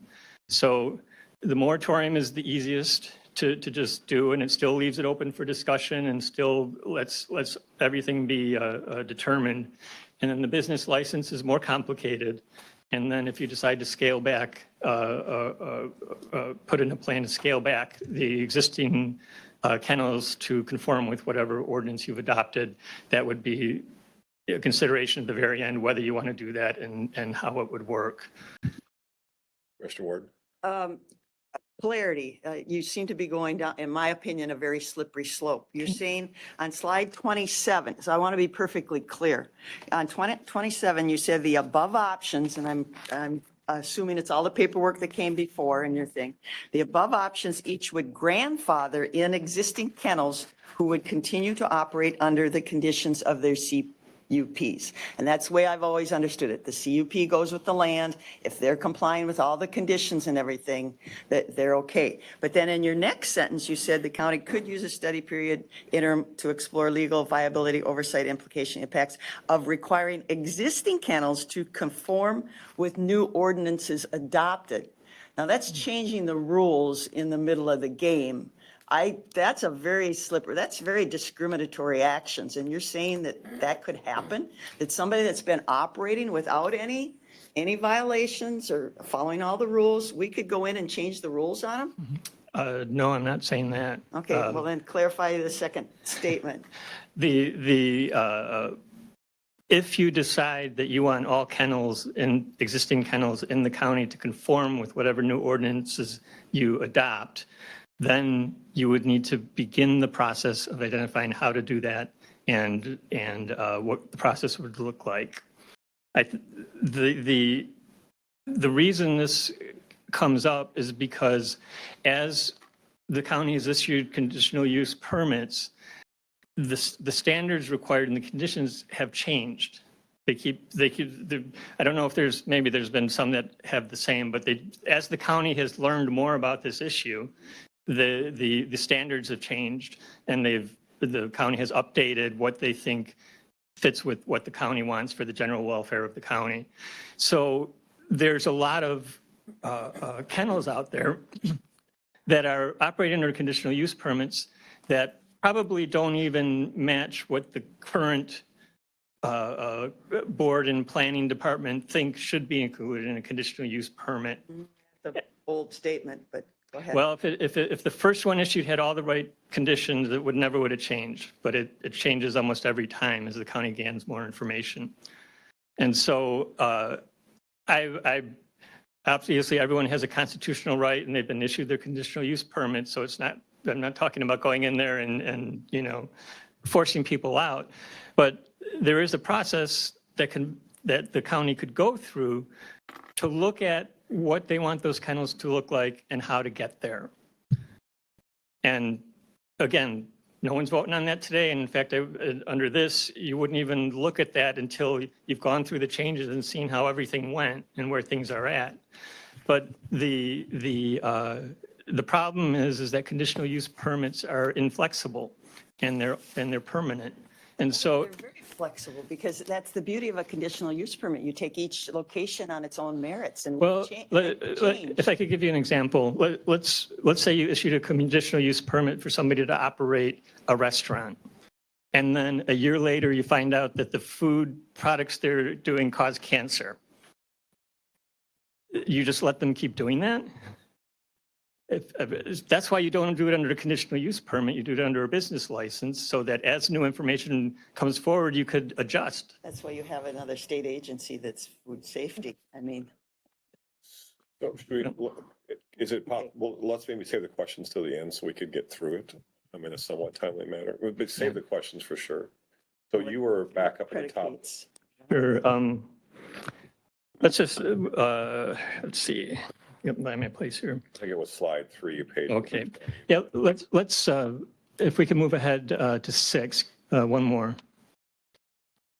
Okay, so these are the changes that would be needed to implement the language of the motion that was passed on the 13th. Basically, it would delete dog kennels as a conditional use from the 2 districts that it's currently listed as a conditional use. And we'd have to delete the definition of kennel because it needs to be redefined to carry out the rest of that motion. So if we could go to the next slide. So the motion envisions that animal welfare organizations, government entities that don't breed dogs, but are basically caring for them and adopting them out and taking care of the animals, interested in the animals' welfare, would be excluded from the definition of kennel. So currently, the way the ordinance is written, kennel is defined. Technically, dog kennel isn't defined, and then dog kennel is what's used in the ordinance. And this is, we're all talking about dog kennels, and so it makes sense to define that. And that's just the one that takes into account the current definition of kennel the county is using, but excludes the animal welfare organizations and government organizations. And then it defines an animal welfare kennel as a thing under the ordinance, so that, again, so it could be regulated. And then an animal welfare entity, so that those things can be excluded from the ordinance. So where would, we've got multiple different people that have boarding, just a boarding situation where you can leave, we've done it before where we leave our dog for a week or something. Is it coming up or does it fall somewhere in there? I mean, I would always say bring him to the kennel. Well, we knew what that meant. It meant, bring them to paws and claws or not paws, leashes and leads or wherever we would, here in town, Windy Ridge or wherever we would bring them. I don't see any definition of that.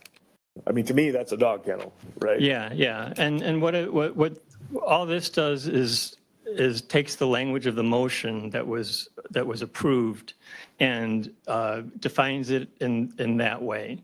And so a dog kennel would be. I could read it, but Yeah. what my question is where does that fall into play? Boarding animals, to me, that's a dog kennel. Yeah. So, you could put a cat there, I guess, or a mouse or whatever you're into. But I mean, Yeah. I don't see, what I'm trying to do is protect those entities. Yeah.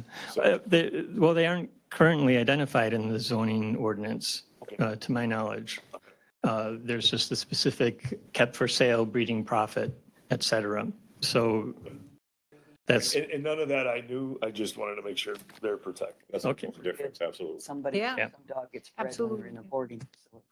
And we're in Okay. a whole nother world. and if we can move on to the next slide. Yep. Just a few more items that need to be changed is we have a part of the ordinance that is prohibited use in all districts. So again, if this motion were implemented, dog kennels would become a prohibited use. and just an adjustment to the language there to make that apply to dog kennels and industrial mining operations and not just industrial mining operations. So go to the next slide.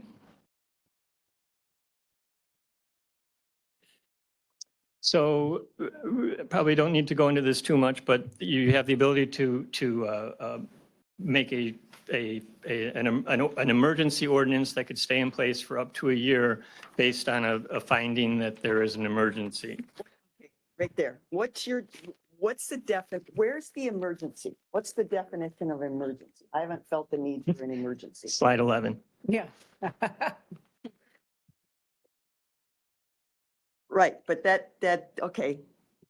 That's the declaration of emergency compliance with. That's an explanation of how courts view an emergency for purposes So of where's enacting a where's the moratorium. facts to back these things up? The facts in number 3, compliance with CUPs has an impact on public health, safety, and general welfare. What are our current facilities doing that puts public health, safety, and general welfare at, do I have rabid packs of dogs going around spreading So- disease? Do I have outbreaks? Do I have, where is the facts to back something like that up? Number 4 on that slide and slide number 12. The law on finding an emergency where a lack of available information courts have determined can be a reason, an emergency that could. We have information. We have reports and they have to file with the Animal Board of Health on a regular basis.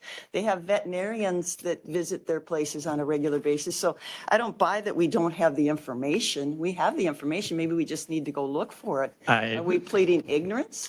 The Board of Animal Health Don't doesn't. look, don't see, but assume? The Board of Animal Health doesn't publicly share information, only share it with the county if it's part of a criminal investigation. No, I've talked to the veterinarian who's head of, I have to go back in my notes. She was very willing to share that there has been no problem.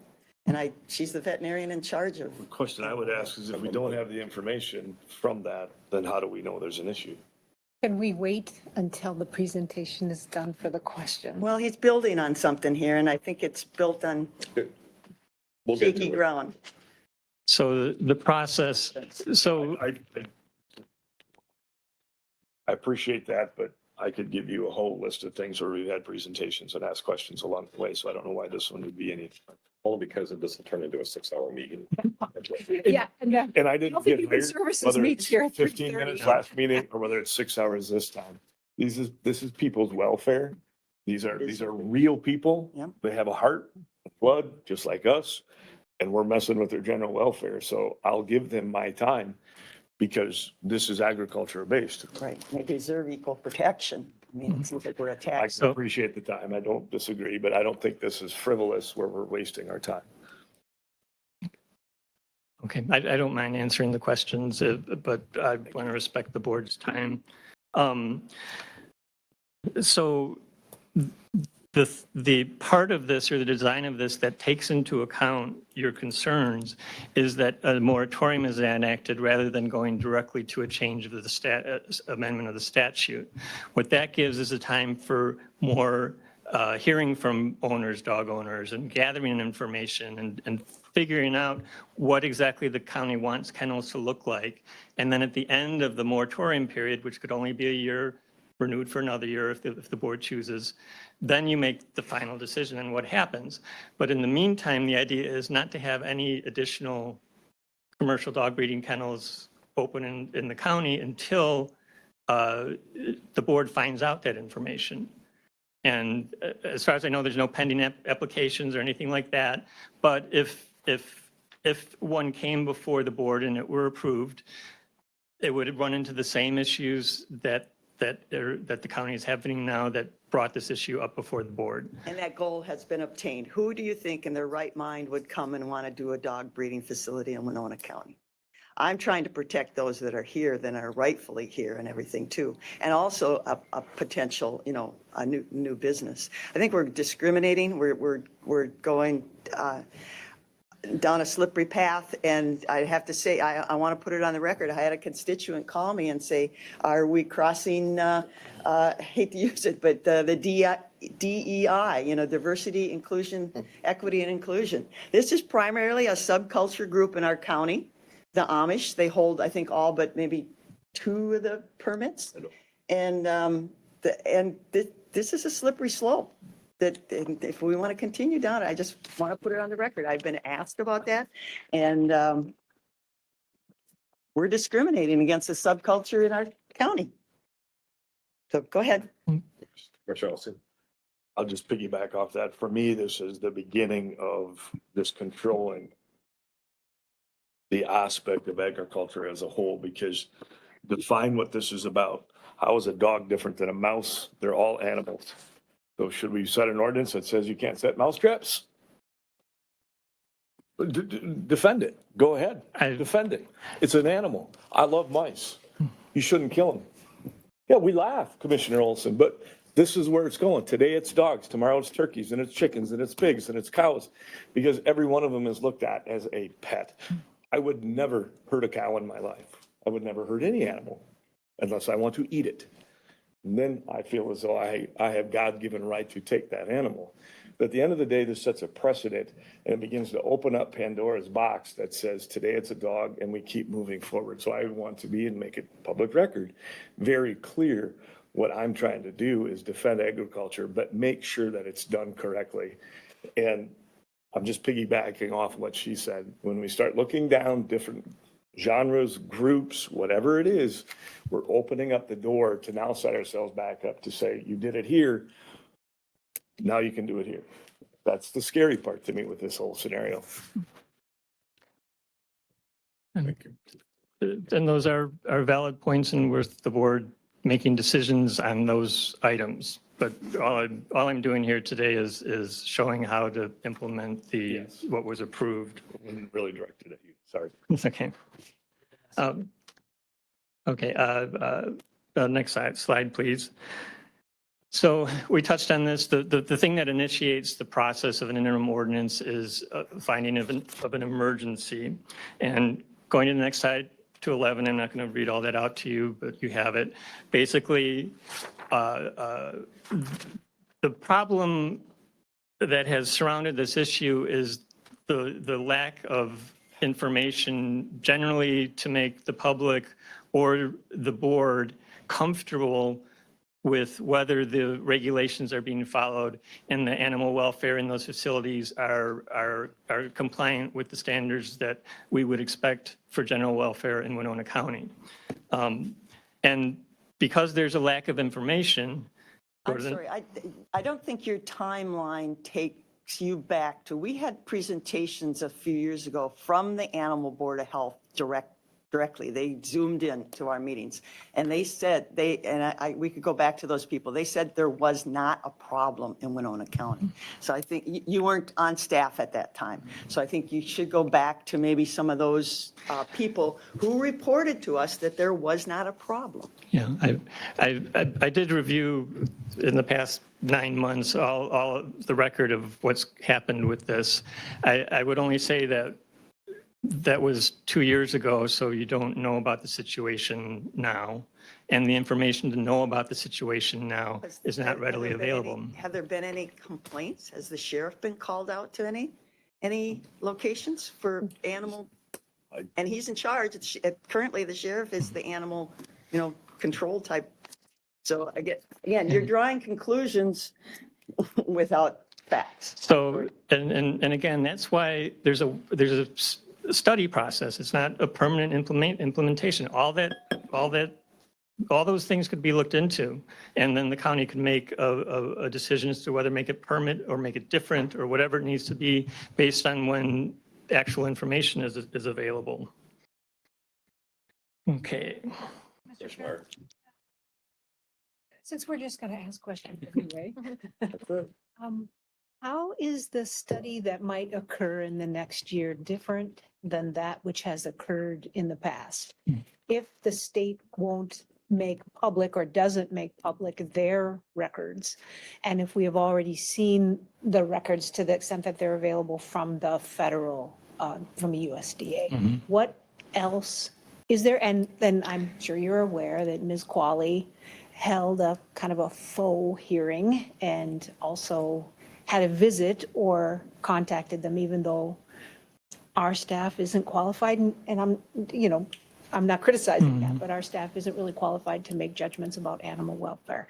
How is the study that might occur in the pursuing year different? So there's two sides to that, or two aspects of that.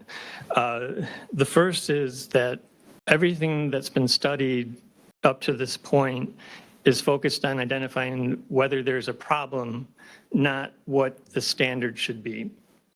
So the fundamental question that the county has not made a finding on or answered yet is, what standard do we want for dog kennels if we're going to allow dog kennels? And if we take a year to look into that, what I would suggest is the board make some very specific questions, you know, not just study the issue. It's what would be the appropriate standard or whatever. And then if you want public hearings, if you want to bring in experts, whatever, but you get an answer to that question. And once you have an answer to that question, then you know what you need to do. And maybe you find out it could stay the same. Maybe you find out it can't. But you've never reached a consensus or a conclusion on what standards should be. And then the second part of that year is addressing the legal issues. So to basically, I would say, leave options open to you down the road or at the end of the one-year interim period. So if you want to enact a business license ordinance, that again you haven't received information on that other than a passing reference, you know, I made to it in an earlier meeting. That all would need to be worked out, because it would have, where is that going to fall within the county? Where are the resources? You know, does the county deem it important enough to actually have the infrastructure to support it, or is there another way to do it? That discussion has not taken place yet. And then finally, that last item I mentioned earlier, whatever action you take from a legal standpoint, you want to create a record that supports it.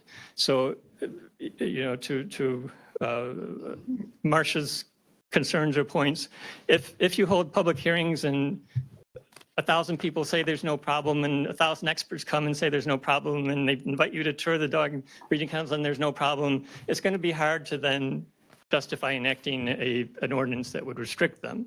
So you need that information period, so that when whatever you do is attacked legally, you've created the foundation to defend it. Can you Smart, say Commissioner Olson. that the record that has been created so far is not legally defensible? No, I wouldn't say that. I wouldn't say that, no. I don't think the board has made a finding on what's been presented to them other than the motion, which isn't really a finding. And I don't think that there's a record of the board deciding, oh, here's what the welfare standards should be for dogs in Winona County. You feel that that would need to be done in order to say that the standards that are being set by the federal government or the state government are in fact not sufficient, but I believe that part of our argument that we have heard and that I have become convinced of is that the enforcement of existing standards simply doesn't happen. Yeah, the way I look at the legal world is as a litigator, which is civil litigator before I worked here, and I'm always looking at things. Well, how would I sue them? What would I look at? How would I do it? How would I win? And in this case, procedure would be really important. If you didn't go through the proper procedure, if people didn't get their due process, that's not going to work. And then I would attack the finding, whether the proper findings have been made and established to support whatever action the board took. So, and you know, I oversimplified it with 1,000 people saying there's no problem. But if the great weight of the evidence is on one side and the board were just to say, no, I don't want a dog kennel across the street from my house, so I'm going to ban them. That's not going to hold up because there's no record to support that. So the more carefully you or more systematically you go through and identify what will support an ultimate board decision, whatever it is, the more legally defensible it's going to be. But you're also not saying that what we have Okay. done so far is not legal. Yeah, and I will say, you don't have to do the interim ordinance. You could go right to the process to amend the ordinance. I mean, I see the timeline needs to be there for if we decide to move to licensure. Mhm. Totally, yeah. Mhm. Yeah, and then the only issue would be an interim ordinance, you would need one more vote to make the permanent change. And then you would go straight to just making the changes I showed earlier to the ordinance would just be enacted as amendments to the ordinance. So you know, 10 days notice to the public hearing and discuss and vote on that. Commissioner Elsie? I'm sorry, was there? No, there is. So when we go back to finding an emergency under number 4, that's what we're basing this discussion off and this review. It says the county lacks the resources and information to determine whether the conditions imposed on existing CPUs are sufficient to protect the general welfare of the community. It doesn't talk about what it is, just says the general welfare of the community. Whether those conditions are being followed and whether kennels are being operated according to state and federal animal welfare requirements. Now, we could remove kennels and just put whatever word we wanted in there, right? We just referenced a kennel, Yeah. right? So we could put that as anything. We could put traffic in there. We could do whatever word we wanted to put in it. So the reality of it is it's the general welfare of the community. It has nothing, it does not say of what it is. It doesn't say the general welfare of a dog, of a cat, of anything. It's the community, of the people. So that's where I go back and say, how are people being affected by this? That's the thing. I see somebody from St. Paul. I see a couple local residents. Even you mentioned 1,000. So what percentage is 1,000 people of 50,000? 1.9. So that's a general outcry. If 1.9% of the population says this is a huge deal, that's if you could find 1,000 people to do it to begin with. So that's where I go back and say, where's the emergency? Why is this just, I just feel like this is getting rammed down our throats. Like there's this giant problem out there. Put whatever word you want into there. Do we have 1,000 car accidents every year in Winona County? Probably. Emergency. Where does it become the emergency? That's my thing. There's no verbiage in here that says what it pertains to other than the general welfare of the community. So for me and myself, I don't even see the emergency. I don't know anybody that's been attacked. I don't know anybody anything has happened negative. I don't even know do we even have a couple dog bites in the county as a whole in a year? I doubt it, maybe a few. So at the end of the day, that's my question is where's the emergency? How does this even pertain to any of these things that we're even talking about? Because again, we could take this down a multitude of different subjects and determine that it doesn't actually apply. So my answer is going to reinforce why people hate lawyers. I like lawyers. The way I approached this direction from the board is how do we implement these two motions? The question is a legal question for me, right? And there's case law that Minnesota courts have said there is a relationship, a rational relationship between the general public health and welfare and regulation of dogs. So the court has given that standard, and it's the Attorney General has given an opinion regarding, a lack of information in that particular instance. But those other issues aren't part of this presentation. I didn't prepare for, regulating mice. The question was, how do we regulate dogs? But this is what that's opening up to. Yeah, you're saying you're saying here that there is an emergency, that you've declared that there's an But I didn't see emergency. But in another previous discussion, you don't have any facts to prove that up. You said you don't know what's happened the last couple of years. Yeah, You don't have and any the lack of records. information is Is what the establishes the emergency. emergency from a Well, legal that's- standpoint. I feel like I'm in a state of emergency then, totally, with the lack But- of facts and the decisions. back I'm that up. making. Second that. Yeah. total emergency. And so Seriously. I'm not, So where's- and I so don't. where's the another legal term you want to throw out is where's the rational basis that we need to come into this with a vengeance, it seems like. And we know what the goal is.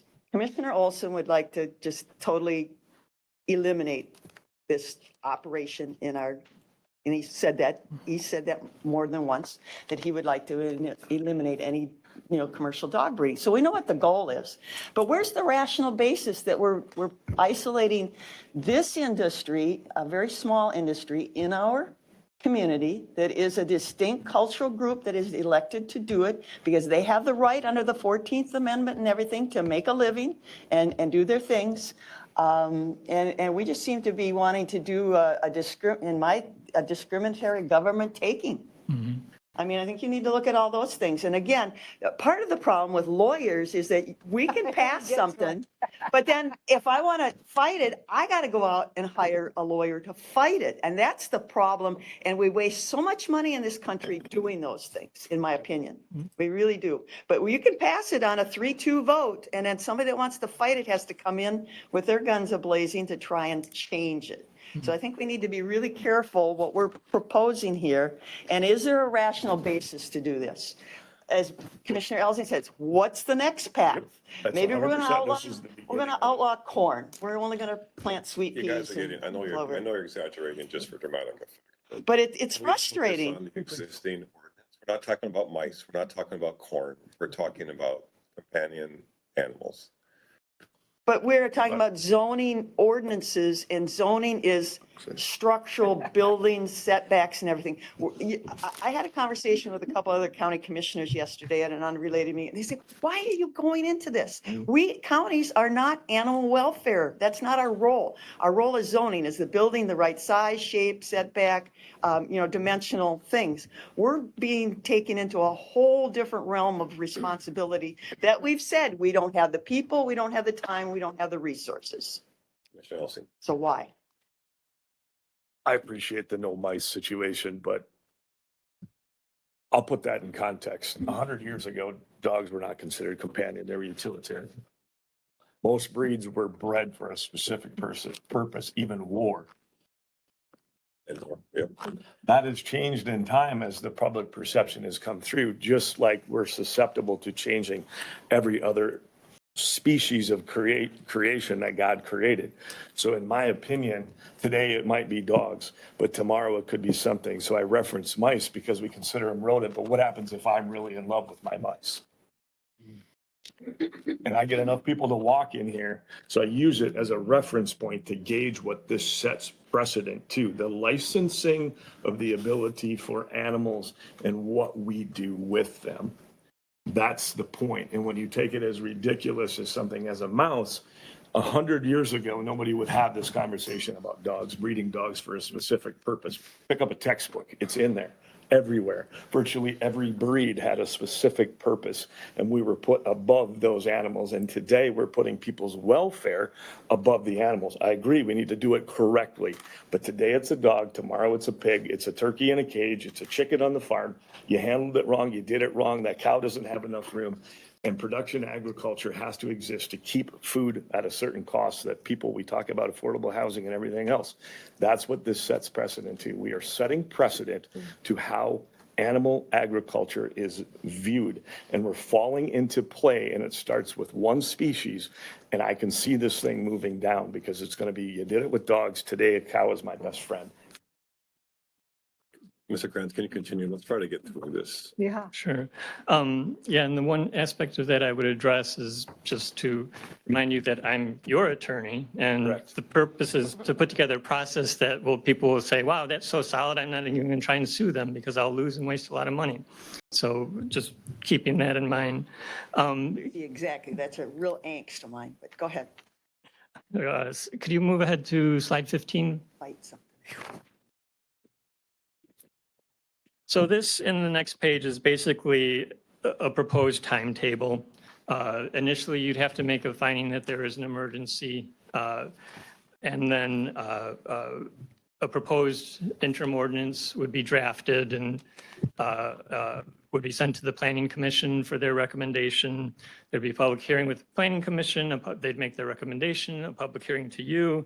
And then basically on the next page, on December 5th, the board would vote on the interim ordinance. And if that vote was approved, then that's when the moratorium would kick in. And everything existing would be grandfathered in, but it would be a pause on any new dog kennels.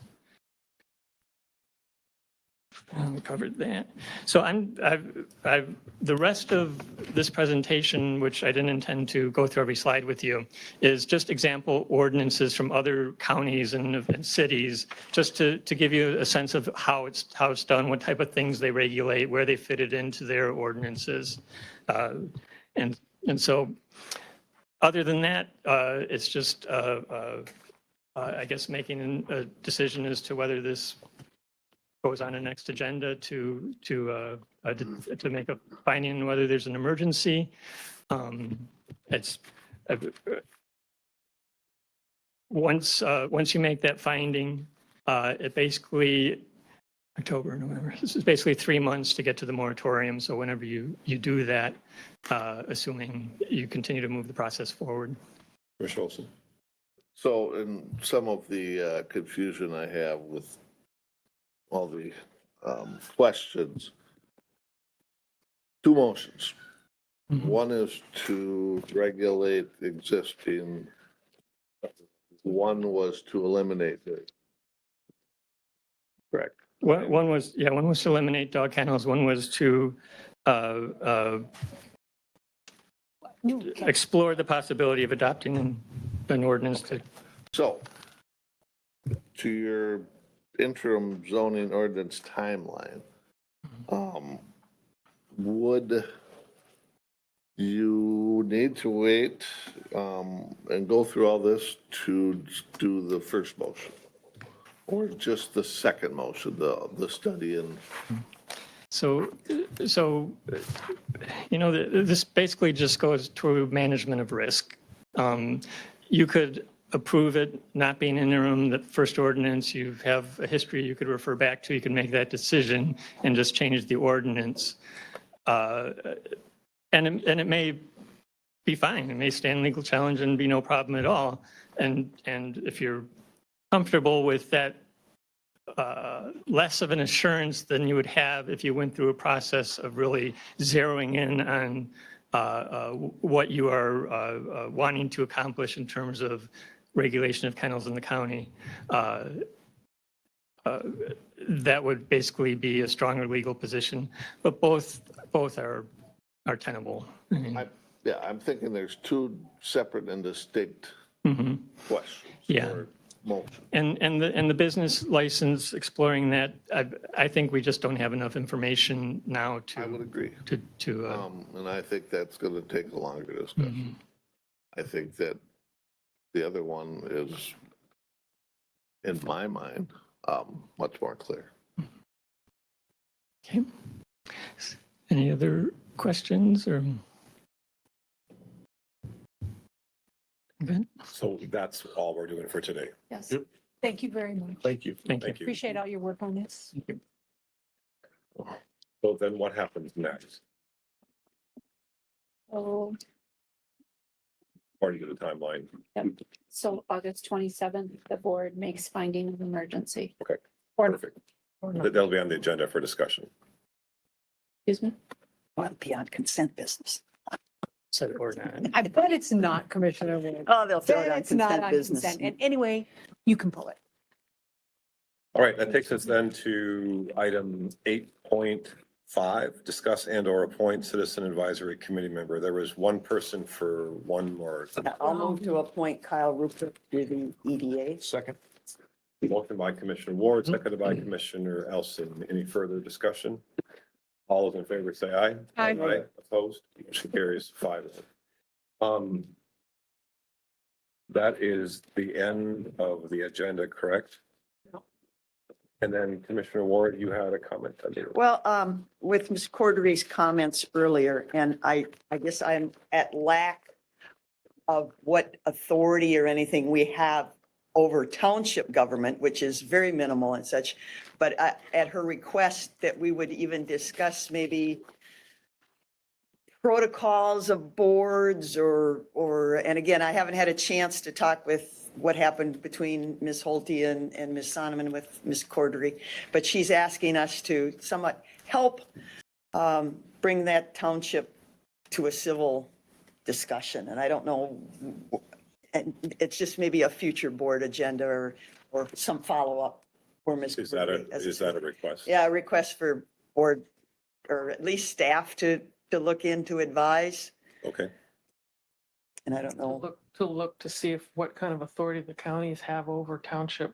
And to review the public comment Yeah, to review we have a request from a citizen for us, for our help. and to see if the county has any authority. Yeah, yes, I'll second that request and that's nothing happening today. It's just No. put on a future committee. right, and we'll let staff give us some direction.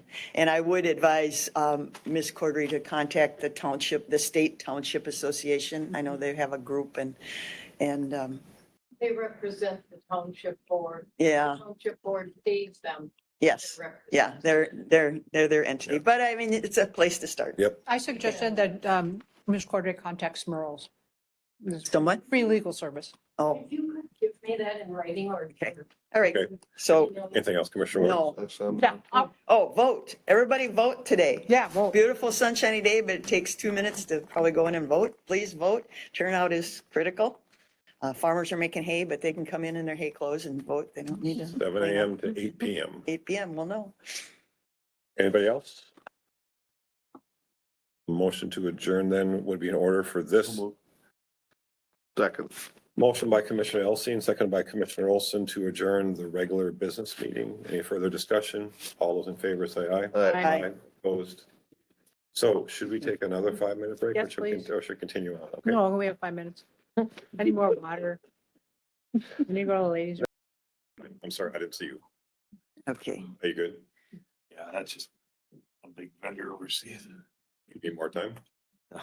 It's hard to establish credit when you don't have debt. That is serious. It's an issue. It is true. Yeah. In business, it's huge. We don't have any debt and, Yeah. Yep. Yeah, your credit, you don't have We don't have credit credit rating? rating, it's Yeah. My wife and I was running discussion argument. Maureen mentioned that we will reschedule the presentation for the Department of Corrections. Ms. Okay. Patterson wasn't able to stay, so we'll move on to 11.2, discuss cannabis legislation. Yeah. And I apologize, I was late. I was talking to Ms. Cordray, so. Absolutely. Now, I think here we skipping we 11. could see an emergency. I think an emergency might fit this one, Statutory requirement. huh? That it's an emergency. So, Lauren, will you Yeah, take this? yeah, sure. I'm sorry, take your time, but I should say. Yeah, no, this is, again, committee of the board discussion, so no Yep. decisions, but in response to Commissioner Elsing and Commissioner Ward, their request here to put this on for a future item on the committee of the board. I have compiled information and with Ms. Holte's help as well. I mean, there's a lot out there. A lot of counties have already done this. And so it's rather than reinventing the wheel, as I said, I've given great credit here to Rice County. They are in the process of finalizing their ordinance. So, I'm trying to keep track of that. The Office of Cannabis Management just opened for business. They have a model ordinance in their materials. I'm not sure, did we put that in here, Maureen? No. I have seen it though. and Yeah, I you have, can click on their. yeah, I have a website. copy Yep. of it, yeah. So there's a model ordinance there. There's a lot of information about what could be done, should be done. In many ways, I wish they had put some of this stuff together before all the counties had to do all this extra work, but okay, that's. Mhm. So anyways, so Are you bashing government? I believe in good government, but don't give us. I think this was too- poor Too government. much, I too think much you had to things give to them a do and then, grade. yeah, expect to, and also without any money to do it, so. But, okay, we won't go there. So again, this is just for discussion purposes.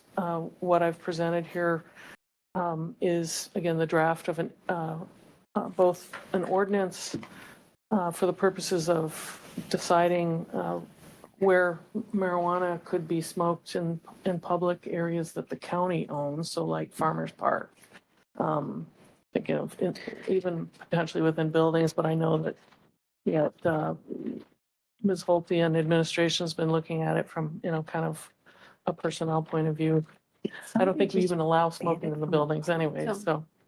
But the other thing that Mr. Kranz had spoken about in terms of the other draft ordinance, what is being proposed and what I'm asking you to consider to discuss with a decision at the next meeting, hopefully, is an interim ordinance which would allow for, again, the study of this is pretty much already written, if you want to call it that, with the Office of Cannabis Management providing some materials, as well as, again, counties and cities have done their own ordinances. So it's a matter of, how you want to act on this. And I really providing the materials here for your look-see and then come back as to whether you want to go forward. The problem here is that we only have till January 1st, 2025. So it's already August, right? So, Have we heard back from any of our other municipalities in the county Yeah, I as understand to there was a what their question plan there. is? Yeah, so I've queried them. The township's spoken with one of the city officials. I think I've gotten 6 or 7 responses back, and they're not interested in regulating cannabis, and they'd rather go. Okay. Interesting. And I think What about the city of Winona? Is that, we've had conversations with them, but no. Although I know they did just pass like earlier this week, or was it last week? you can't smoke in a park, was No, that them? they passed a moratorium, just, I Oh. assume, very similar to what we're doing. Okay, did somebody just pass you can't smoke in apartment buildings? Where did I read that? That locally, or was that, I'm not aware of that. oh, okay. I have a couple questions. Is it, I gotta wondering how Winona State and St. Mary's, do we I'm sorry, control? Karen, I'm sorry, were you finished, Karen? yeah, I'm first? finished. Okay, so Chris, Josh, and then Marcia. Yeah. Okay, so we didn't ask for the smoking one, but I'm perfectly fine with that.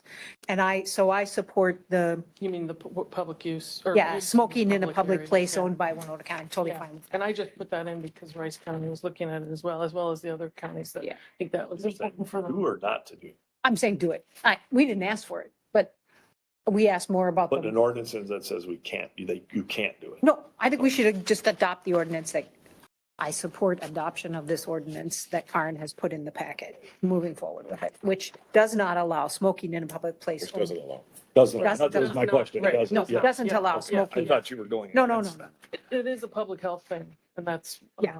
Right, so, yeah. Don't smoke, kids, don't smoke. Oh, hey, let's. No, I've been at private parties where somebody lit up a joint and it is not pleasant. Oh, no. It's strong Yeah. smelling and it was like, dang, I wouldn't want you to smoke a cigarette there, buddy, you know, right? Yes.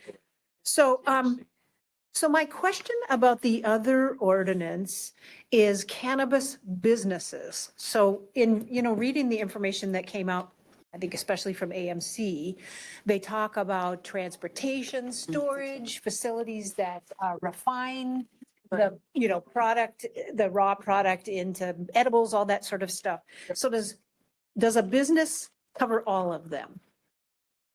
It would be, again, it's imposing a moratorium on the operation of cannabis businesses in unincorporated areas of Winona County. All But of- if Yeah, all of them. cities, yeah, I mean, depending on, probably, but this is why I think jurisdictions are having studies under an interim ordinance. Yeah, well, I mean, my point being that, let's say, I've had conversations with somebody, a supervisor from Richmond Township, who is concerned about the set box for growing operations and The water. all of the, the water, the security issues, all this stuff. And it will take us longer than the first of the year to figure out what the land use stuff that we might want to implement in our zoning ordinance. But I'm just curious to know, I realize that we have till then, that's it, right, in terms of the moratorium, but I'm just curious to know if the businesses covers all those things. To be honest with you, I'm not sure. These came up really quickly, and now that we have the Office of Cannabis Management operating, they're going to be a resource, I hope. Yeah. And I think there's still some confusion out there about deadlines and what can or can't be, Okay, in, so it um, says section so- 342.01 subdivision 14 is a cannabis business. Which page are you looking at? I'm 189 of our packet. Needing to know. Yeah. They define license types. While she's digging, can I make a comment? Please. Yeah, go ahead. That was my last question. I'm just gonna go at this at a little different angle. Maybe this isn't even possible. Maybe, and again, tell me I'm wrong. That's how I learn. I love to be wrong. I look at it kind of like a dry county, or I look at it similar to public liquor stores, municipality liquor stores, maybe county liquor stores. I realize that we have to allow one of these for every 12,500 people. Not that I'm really for this by any means. I can see a small amount of benefit. I absolutely cannot figure out the double standard from our politicians that voted this in. No, don't smoke, kids. And here you go. Okay, we'll start all over with public education, I guess. But at the end of the day, I guess if you can't beat them and you have to join them, you're forced to join them. I'm sorry, join them. What's that? Join them. Not joint them. Sorry. Join them. No T in the You end. need nutrition. Your sugars are going up. I get it, but is there a way? Because we're gonna play a law of favorites here at some point, by saying, hey, we're gonna regulate how many and then who gets them and how big and all this stuff. Is there a way that the county can, for example, a municipal owned liquor store, the way they set up a dry county that, hey, even the municipalities inside of the dry county cannot offer liquor. Is there a way that rather than, is there a way that the county can operate the stores, manage them, just like a public liquor scenario? Good. And use it as a tax revenue base to pay, first of all, for all this oversight that we're not getting paid for.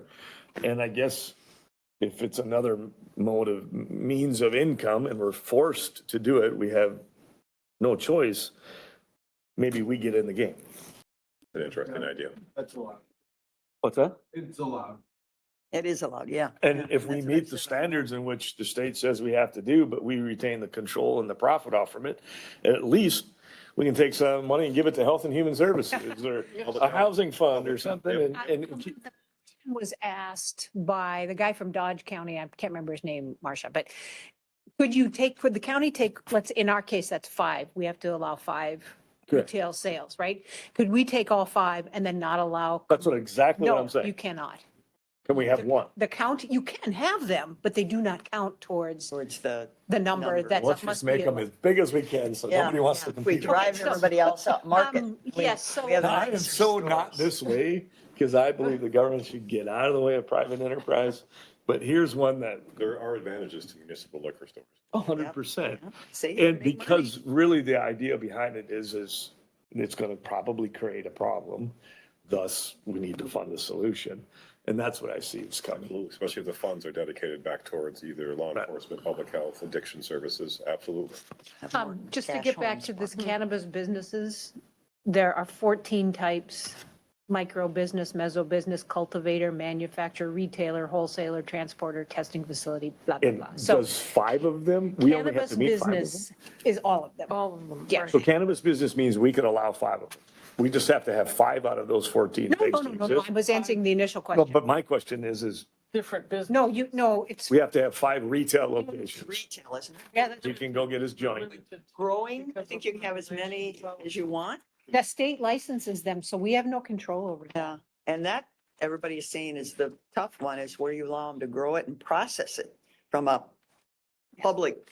And that's in the county regardless of what municipality or in a county jurisdiction.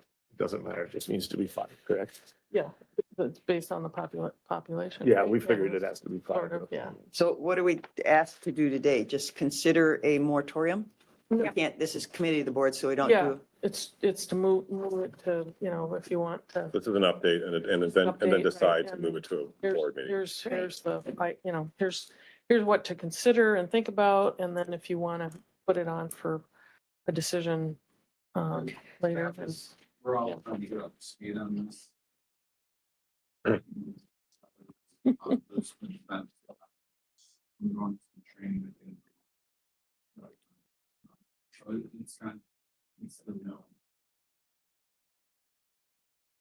My only thing would be to make sure that this moratorium doesn't apply to businesses that are currently selling the hemp-based products. Illegal. Yeah, and I'm assuming it doesn't, Under a certain percentage or Yep. whatever Yeah, it is, yeah, Yeah, yeah. Gummies. because I know that I mean, much of the liquor we've got stores and them in bars the- around here sell well, that stuff, yeah. There's even gas stations, right?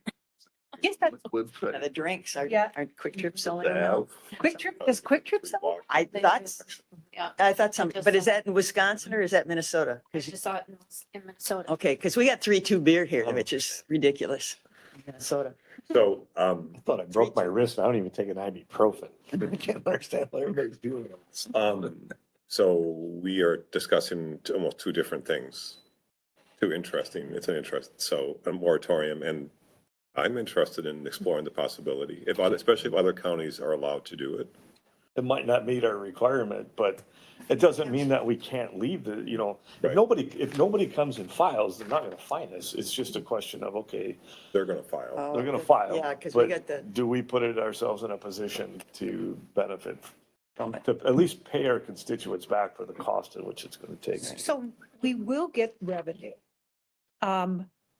There's a percentage of every retail sales place that we allow in the county. We get- If it's 5, we'll get some what's the percentage percent? back. Yeah, have they determined that percentage? I don't. Yeah, but it's kind of, it's You like know what's gonna something percent happen of over something time. percent, right? Mhm.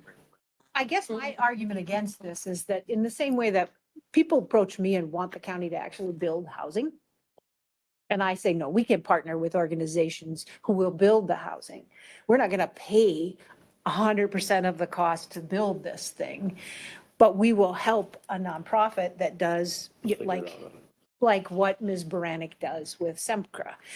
I kind of feel the same way in this instance, that I don't support the county expenditure to add staff and build a building or buy a building. I mean, like, I don't really support that Pretty stuff. minimal investment, but yes. If it's a thing that is in the same way that we no longer collect tires because there are businesses that collect tires, but the county used to collect tires in We the should ditch. check with AMC. Is there any other county seriously considering doing municipal? Yeah. I think AMC would be a good, I don't know if, Mm-hmm. is any other county considering doing their own? I guess I just look at it and say, hey, if we're forced to If do we it. can make, they keep telling us It's there's all going to this happen money. anyways. If it's going to Yeah. happen anyway, it's a little bit different than collecting, that's a good example, collecting tires, but this would cash flow and it would, well, Collecting tires was to avoid Well, consequences. You know, maybe. Yeah. if it Well, doesn't. they then keep telling us it is. Then get out of it. It's a big, yeah, then we can sell it and close up shop.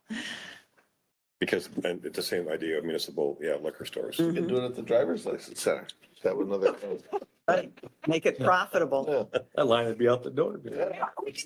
Over at the LEC. Take the driver's test and then. Well, we have multi-million-dollar homes in Dresbach. Now we'll have the tree huggers is going to be in there. They haven't done anything with that building yet. but I'm sure they're just Trying to waiting. come up with a way. Houses will be worth more money then, Yeah. more of those San Francisco tax transfers. Mhm.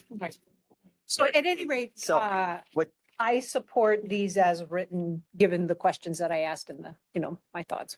That's all. And yes, we're working together here with Doug and his folks and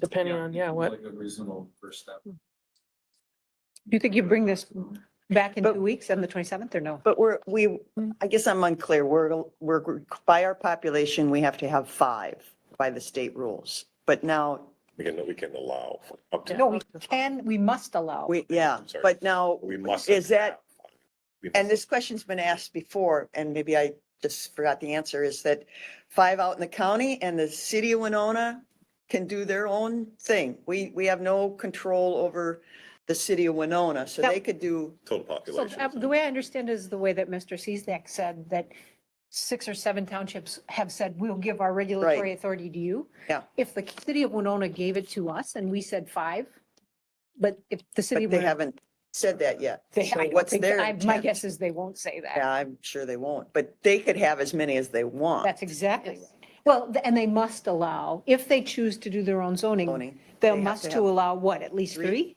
I think that's just 3. 3, based on their population, I think. Yeah.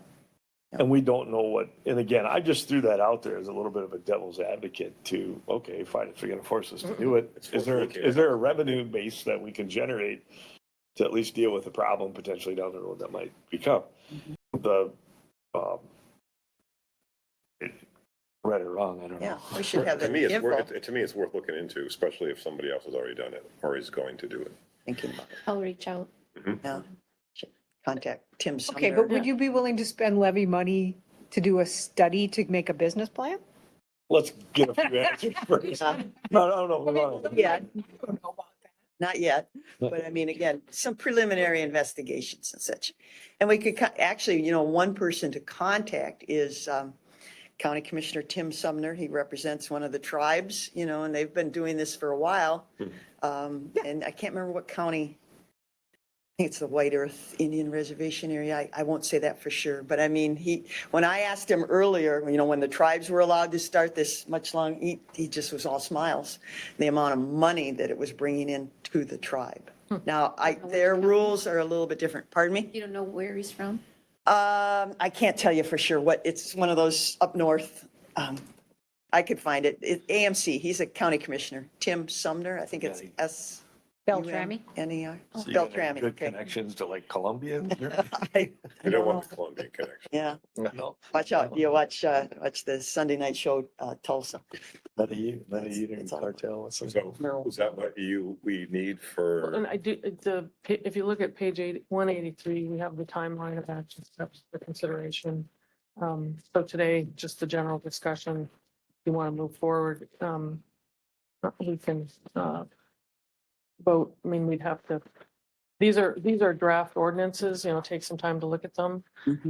And on the busy August 27th date or later, maybe September something, then vote and as indicated there, vote on a notice of intent and publication of draft ordinances. So I do recommend if we're ready to bring it back on the 27th, because this is going to take time. Yep. And if we want to get ahead of Yep, approving the Yep. applications at the state. absolutely. These were a couple in-state ordinances, correct? One was In-state? from Yeah. Rice and one was Right, from. yes, Yeah. they're, Have we looked, our neighbors to the west and whoever has approved this, what Colorado being one of the, one of the first days. yeah, what kind of ordinances did they put in place? I don't know if we want to go there or not, but I guess it's, I actually think you're right. When it comes to some of the stuff like the setbacks for growers, or maybe some of the security concerns for They've done it. processing facilities. I mean, because that draft ordinance, does not address those no, issues, no, the land use issues. yeah. The water. When the hemp thing came out, we worked with a multitude, I worked personally with a multitude of different growers, especially over in that kind of Owatonna up through Northfield area. There's a few people that really adapted to that. And the amount of people that were out in the field trying to steal something that had 0 THC in it. And I said, you're gonna give us a big headache. But we're hopeful. And they knew that they knew that there wasn't there, but they were just hoping on that 0.1 or whatever might be in there that's 0.3 is a legal state statute. So when you actually have grown fields, I would not personally want to live anywhere around there because the amount of people that are going to flock to that Yeah. is going to be an issue. Yeah. And, they used to have to chase them out of the hemp field and hire a guy to stand out there in something that didn't even contain it, Yeah. let alone what this is Yeah, going to do. it's- So it's- there's some real things that are going to come about that I think our legislators just buy votes or something. Yeah, I don't know what they were thinking, but yeah, okay. Are we good? Okay. Thank you Yeah. for that. The next, So the next, thank you so much, guys. oh, I know this is a tricky one.